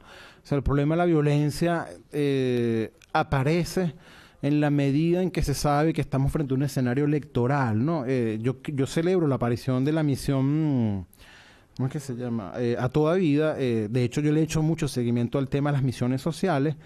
No he tenido tiempo de estudiarla. Su propuesta, al igual que muchas misiones sociales, es muy, muy interesante. El problema es que aparece precisamente un escenario fuertemente polarizado, ¿no? Y mi seguimiento, que he realizado las misiones sociales, me indica de que las misiones aparecen siempre o son reforzadas frente a los escenarios electorales como el año 2004, 2006 y ahora el 2012. Bueno, yo lo dejo hasta ahí para no abusar del tiempo. Muchas gracias. Muchas gracias a todos nuestros panelistas, ha sido muy interesante. Hay un poquito de tiempo para preguntas. Siéntanse en libertad de hacerlas en inglés o en castellano. Tenemos, en todo caso, cuando sea necesario, identifíquese usted antes de intervenir.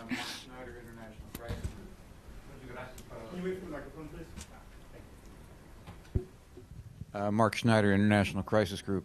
Muchísimas gracias para las presentaciones. Sobre el último punto del impacto de la inseguridad y la polarización dentro del escenario electoral, mi pregunta es si se puede ver en este momento alguna queja de parte de la población contra el Estado por este nivel de aumento de la violencia y en qué forma los colectivos y la Guardia Territorial, las milicias que han sido formadas dentro de los últimos 5 o 7 años, si ellos son una parte de este aumento de la violencia, si están vistos de parte de la población como protección contra la violencia y en qué forma puede tener impacto sobre la elección próxima. Otras preguntas para juntarlas y hacer una sola vuelta de respuestas. Sí, por favor. Ahí. Buenas, muchas gracias. Victoria de la OEA. Mi pregunta tiene que ver con las nuevas amenazas que se presentan con emergentes tecnologías. Venezuela es uno de los países de Latinoamérica con más usuarios activos en las redes sociales. O sea, no solo de usuarios registrados, sino que utilizan el servicio con bastante frecuencia. Y esto se ve a través de los estratos sociales. Y a lo mejor esto se podría ver reflejado como consecuencia del retiro de los espacios públicos debido a la inseguridad en las calles. O sea, la gente no se siente segura yendo al café a hablar con los amigos, entonces encuentran la manera de socializarse por Internet. Entonces, ¿cuál es el problema? Es que también la gente empieza a compartir información que fácilmente puede ser hackeada y se vuelve vulnerable a un crimen, no solo cibernético, sino metes en Facebook, estoy saliendo en el café, regresas y ves que tu casa ha sido robada. Entonces, por compartir información de domicilio uno se vuelve más vulnerable. ¿Ha habido algún estudio para medir la victimización de estos casos o algunos pasos que se están tomando para responder ante estas nuevas amenazas? Muchas gracias.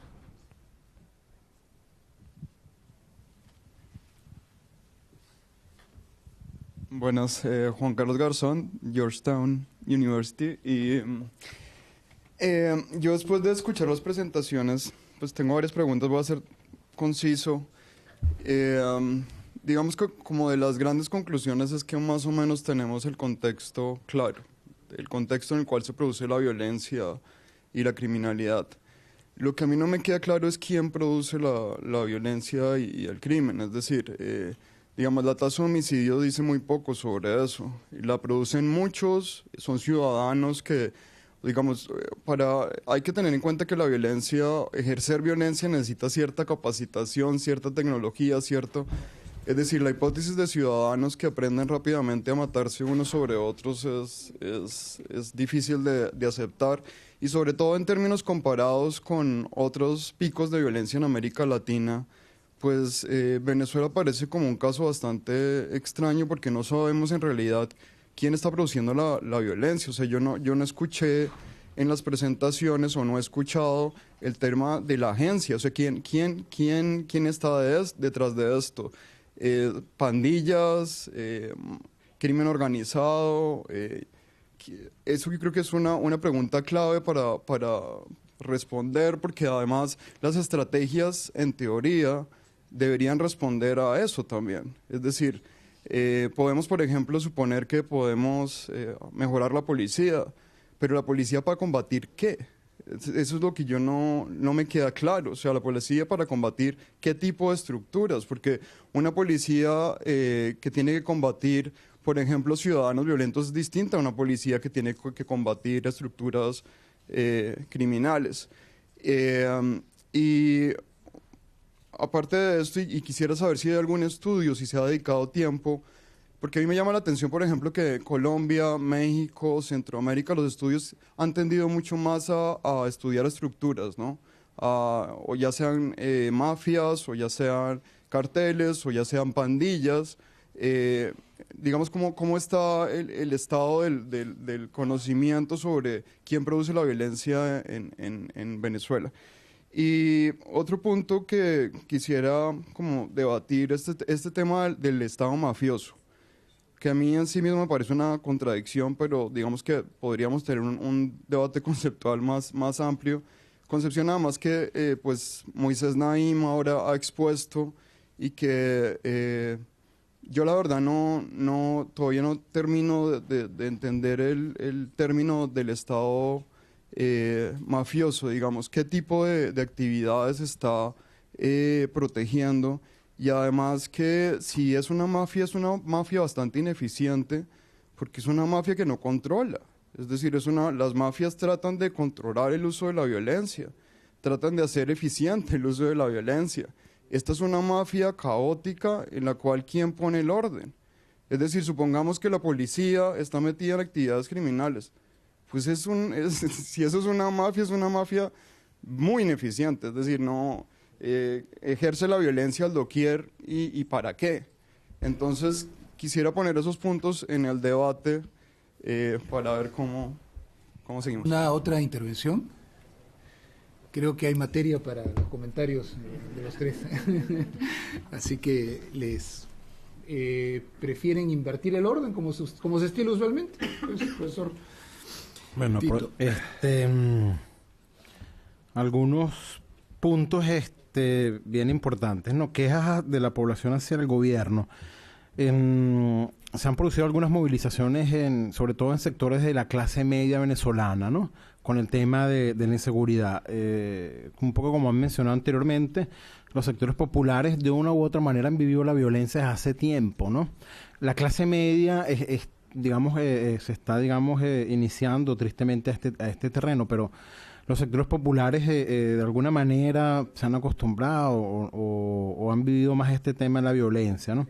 Entonces, existen principalmente algunas manifestaciones, sobre todo, por un lado, de protesta, ¿no? Hace 4 o 5 años hubo el asesinato de unos jóvenes, los hermanos Fadul, que coincidió con el año de varias movilizaciones estudiantiles, y eso hizo una movilización muy fuerte en los sectores universitarios, que eran uno de los hermanos estudiaban en la universidad. Este es un caso de donde 3 hermanos fueron asesinados, hijos de un comerciante, luego de un secuestro, ¿no? Y así uno que otras movilizaciones muy puntuales, pero también hay movilizaciones de tipo pacífico, o sea, de movilizaciones sobre todo de organizaciones vinculadas a convivencia de paz, un poco manifestaciones que han tratado de recuperar el tema de la convivencia en paz, cosas como conciertos por la paz que realiza la gente de Paz Activa, creo. Se han tratado, digamos, de mover en ese terreno, ¿no?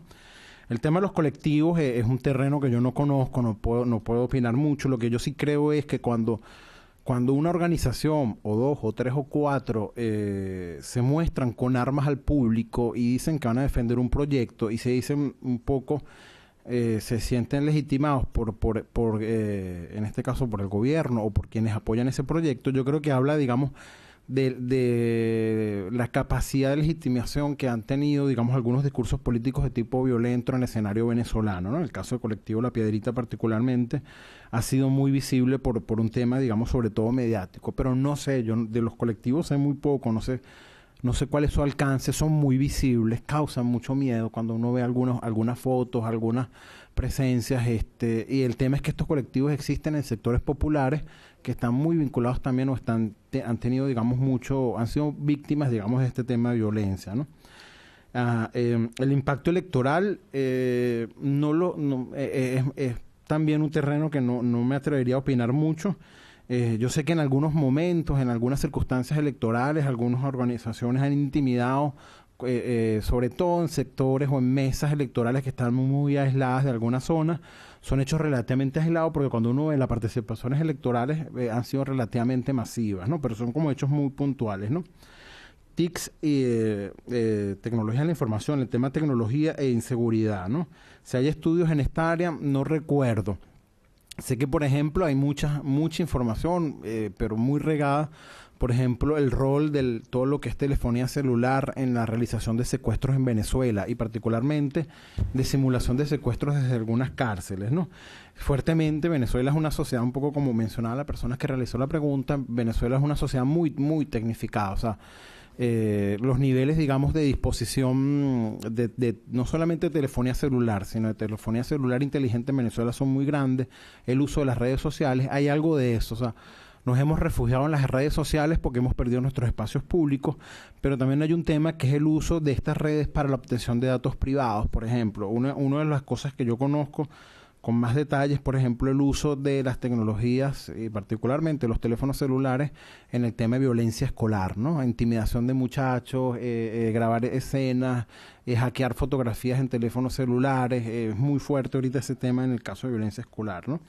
¿Quién produce la violencia? Bueno, eso es un problema una pregunta que de alguna manera refleja lo poco que nos dan, digamos, la información, las estadísticas y lo poco que conocemos el tema, ¿no? En Venezuela todavía no se identifican grupos visibles, por ejemplo. Sí se sabe, por ejemplo, en el caso de los secuestros, se saben que hay bandas, ¿no? Se han hablado de los... Ellos tenían un nombre, ahorita no me acuerdo, y eran particularmente bandas donde había muchas funciones, había muchas personas que eran policías vinculadas al tema de las bandas de secuestro, ¿no? En el caso de los homicidios, yo tengo la impresión de que ese terreno es más caótico, porque no pareciera, uno no ve cosas como, por ejemplo, las maras en el caso de El Salvador, uno no ve bandas tan visibles, sabe que hay un tema de ajuste de cuentas, sabe que hay mucho también tema, digamos, de violencia pequeña. O sea, una de las cosas que a mí me preocupa por mis investigaciones, cuando uno ve las noticias, uno ve que muchos de los homicidios se producen por causas tontas. O sea, dos personas que se pelearon en un bar, lo que llamamos las balas frías, las personas que mueren en fuego cruzado. Son muchos homicidios que se producen, digamos, por causas que no obedecen a, por ejemplo, de los problemas o no se relacionan a los problemas como fueron, por ejemplo, en Colombia o en Centroamérica, ¿no? Yo creo que hay un terreno que hay que investigar todavía más. El tema del Estado mafioso, bueno, no, yo ahí tampoco me atrevo mucho porque efectivamente causa mucha gracia cuando uno dice, bueno, se supone que si tú eres una mafia controlas la violencia, ¿no? Y efectivamente yo creo que eso habla más que de lo mafioso, de las características de nuestro Estado en Venezuela. Es un Estado muy grande, con muchos recursos, mucha presencia, un Estado con una burocracia muy, muy impresionante, por ejemplo, dentro de la fuerza de trabajo en Venezuela, pero es un Estado poco eficiente. Muy, muy poco eficiente, porque no hemos logrado ni controlar este problema y muchos otros. ¿Qué es lo que yo creo? Que en el caso de estar hablando de un Estado mafioso, este Estado tiene los mismos defectos burocráticos que tienen las otras áreas, como por ejemplo la lucha a la pobreza, la prestación de servicios públicos o la puesta en marcha de una economía productiva, que es un Estado con muchos problemas en términos de poner en marcha una política eficiente, aun cuando esa política sea la mafia, ¿no? Pero yo creo que esa idea habla más de la característica del Estado que del tema mafioso. Jesús. No, algunas cosas. No, sobre el tema del reclamo por la violencia, hay en Venezuela una alta movilización social por temas. Provea publica cada año en sus informes anuales cuántas protestas se producen al año y por qué. Creo que eran unas 5.300 para el año pasado, pero básicamente estaban centradas en reclamos por derechos sociales. Obviamente que también han reclamado el tema de la inseguridad, pero no es masivamente un tema de protesta. Y también, y hay una cosa interesante, tiene que ver con la movilización social que empiezan a articularse para el tema de exigir respuestas en esto. Es decir, las organizaciones que se ponen a recopilar información, a hacer informes, otros a tratar de construir un tejido social que sea capaz de resolver los conflictos a través de prácticas dialogales. Entonces, en ese sentido, hay una movilización social importante en torno al tema. En relación a los de la Guardia Territorial, yo creo que eso está conectado a las concepciones sobre la seguridad del Estado que no tienen intervención en las funciones policivas, pues, de seguridad más propiamente. Con respecto al tema de los colectivos armados, yo creo que es un tema como muy complejo. Primero porque existen de hace muchas décadas, inclusive algunos de ellos desde los años 70, con una particular concepción de la acción política. Sobre él había prefigurado cómo la acción de la revolución tenía que ser armada. Muchos de estos colectivos participan de eso, pero atribuir sobre su existencia, su presencia por el actual régimen, yo creo que es un poco forzado, porque rastreando en ese tema los colectivos armados existen de hace no menos de 3 décadas, que son más vistosos, puede ser, pero tienen un impacto en la seguridad ciudadana difícilmente, porque todas las estadísticas muestran que los homicidios se cometen con armas de puño, pistolas, revólveres. No intervienen armas de guerra que puedan tener estos grupos. Entonces ahí esa conexión también sería como muy forzada hacerla, ¿no? Entonces, y hay otras complejidades en torno que, bueno, en otro espacio se pudiera discutir. Una última cosa sobre el retiro a los espacios privados y la inseguridad. Una cosa que a mí particularmente me incomoda es que hay una intervención social muy fuerte, por ejemplo, en la ciudad de Caracas, y ponen unos espacios muy bonitos. No sé cuántos conocen Caracas. Por ejemplo, puedes crear espacios como un bulevar que se llama Sabana Grande, que la gente camina y tal, o La Estancia. Pero ¿cuántos barrios tienes Caracas? ¿Y cuánto es la intervención pública para crear espacio y que la gente se tome esos espacios? Entonces, ¿quién toma qué espacio? También es una discusión que hay que hacer. O sea, son los espacios de la clase media, porque los espacios de los pobres siguen sin mayor niveles de intervención. Entonces, ¿qué espacios hay que tomar y quién tiene que tomar qué espacios?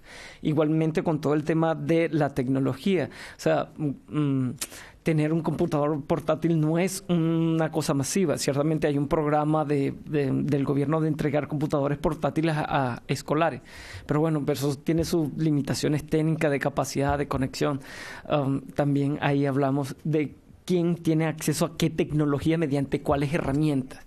Entonces, no es una cosa tampoco masificada en la sociedad venezolana la utilización de herramientas, y obviamente las posibilidades de ser victimizadas con estas herramientas varía según la posición social, y eso también es un debate que hay que hacer para utilizar detalladamente la información.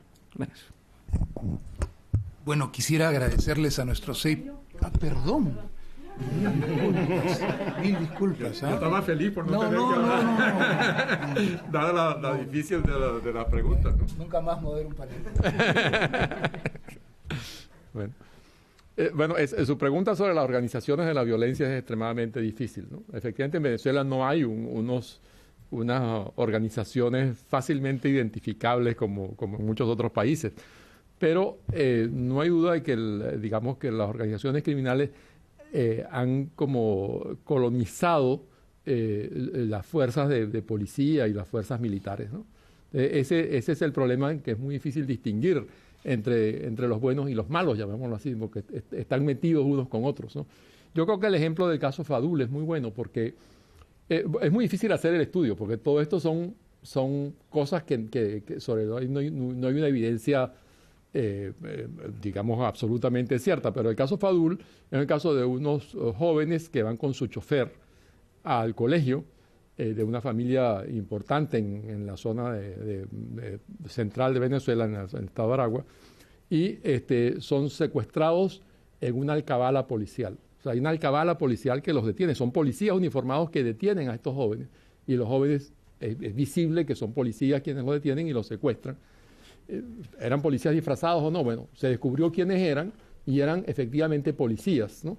Y efectivamente eso, mataron a los jóvenes y mataron al chofer.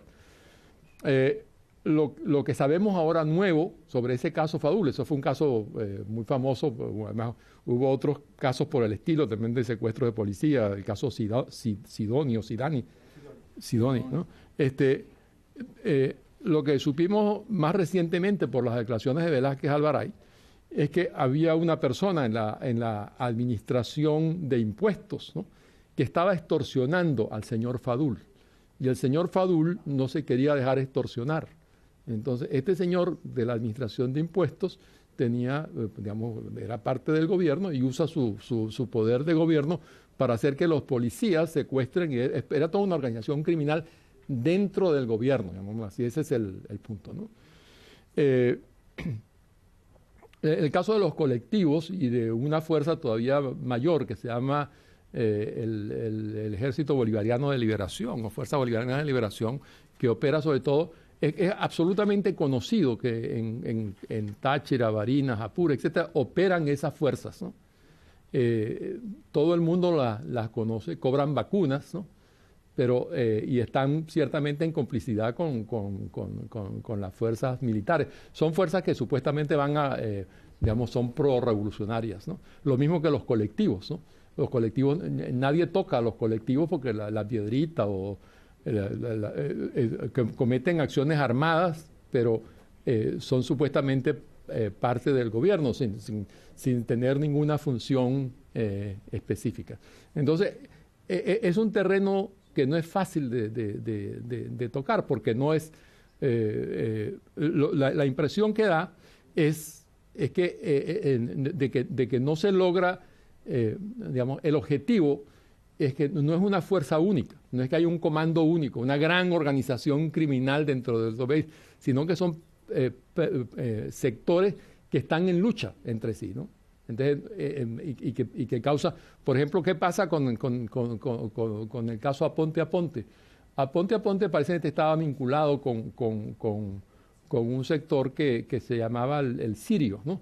El jefe era la familia Maclet, ¿no? La familia, el señor Maclet, que es que fue hecho prisionero en Colombia, después extraditado a Venezuela, era claramente un narcotraficante muy importante. Pero el señor Maclet era una persona muy importante dentro del gobierno también. Era el jefe del puerto, del más importante puerto en Venezuela, y además tenía un contrato de la petroquímica para la comercialización de la urea, que es uno de los precursores en la fabricación de drogas, ¿no? El señor Maclet, por algún motivo, entró en conflicto con otros carteles también vinculados al gobierno. Entonces, por eso es que se habla de un conflicto entre el cartel de los sirios, o sea, con el de los soles. Los soles llaman porque supuestamente está dirigido por los generales. Todo eso es una información que circula circula en la prensa, ¿no? No es que es una información secreta, solamente que no es una información no confirmada. Hay que leer las columnas de Bocaranda y de los artículos de Justi en el Universal, etcétera, donde está toda esa información, pero es muy difícil hacer además un trabajo de investigación sobre eso, ¿no? Es visible que la colectiva de La Piedrita no es perseguida por la policía, ¿no? O sea, da la impresión de que más bien están en complicidad, ¿no? O sea, claramente no hay y que además que el colectivo La Piedrita u otros colectivos se usan para la represión política. Cuando hace falta reprimir a opositores, se puede enviar a la gente de La Piedrita para hacer eso, ¿no? El caso tal vez que yo conozco mejor es el caso de las prisiones, ¿no? ¿Por qué las prisiones, si están controladas por la mafia no necesita ser violenta, ¿no? La mafia, al contrario, es una manera de poner un orden a través de mecanismo violento, pero una vez que el mafioso está en poder, no tiene por qué. Pero el problema es que no siempre están en poder, ¿no? Sino que hay luchas entre mafias, ¿no? Entonces, cuando hay un solo plan en una prisión, la prisión usualmente está tranquila. Cuando el liderazgo entre la prisión está discutida y hay varios planes, ¿no? Entonces hay luchas y entonces se generan motines carcelarios y luchas. El último evento en la planta surgió por un conflicto de un preso que mató a su novia. Después ese preso fue asesinado por otro grupo. Parece que este preso que mató a su novia no era, digamos, era parte de otro grupo. Este otro grupo reaccionó contra el que mató al preso. En fin, y este incidente generó una violencia que en la planta prácticamente no podía circular por la arteria principal de Caracas, porque el ejército, la Guardia Nacional, cercó la prisión. Y uno dice, no, porque y habían disparos, habían intercambios de disparos de armas largas entre los presos y la Guardia Nacional, ¿no? Una especie de situación de guerra, ¿no? Y después, bueno, el asunto se resuelve con una negociación entre altos personeros del gobierno con los pranes, ¿no? Entonces, es una situación muy extraña, o sea, efectivamente no corresponde a la idea, digamos, de fuerzas de guerrilla que son combatidas. Es algo mucho más entre el ejército y digamos, entre las fuerzas del orden y las fuerzas del desorden, hay una mucha mayor integración de lo que uno, digamos, se le ocurre pensar. Y ese es el otro punto, ¿no? El otro punto es cómo se va a poder distinguir allí, cómo se va a poder restablecer un funcionamiento institucional. Eso es muy complicado. Eso no solamente eso no va a depender solamente de la elección del presidente. Eso es algo, digamos, una tarea enorme que tiene la sociedad venezolana por delante. Muchísimas gracias. Por lo menos para mí ha sido muy enriquecedor. Supongo que para ustedes también. Creo que nuestros 6 destacados panelistas nos muestran que en un contexto de polarización política se puede discutir de manera inteligente, informada y serena sobre los temas, y que eso aporta mucho para todos, ¿no? Muchísimas gracias por su asistencia.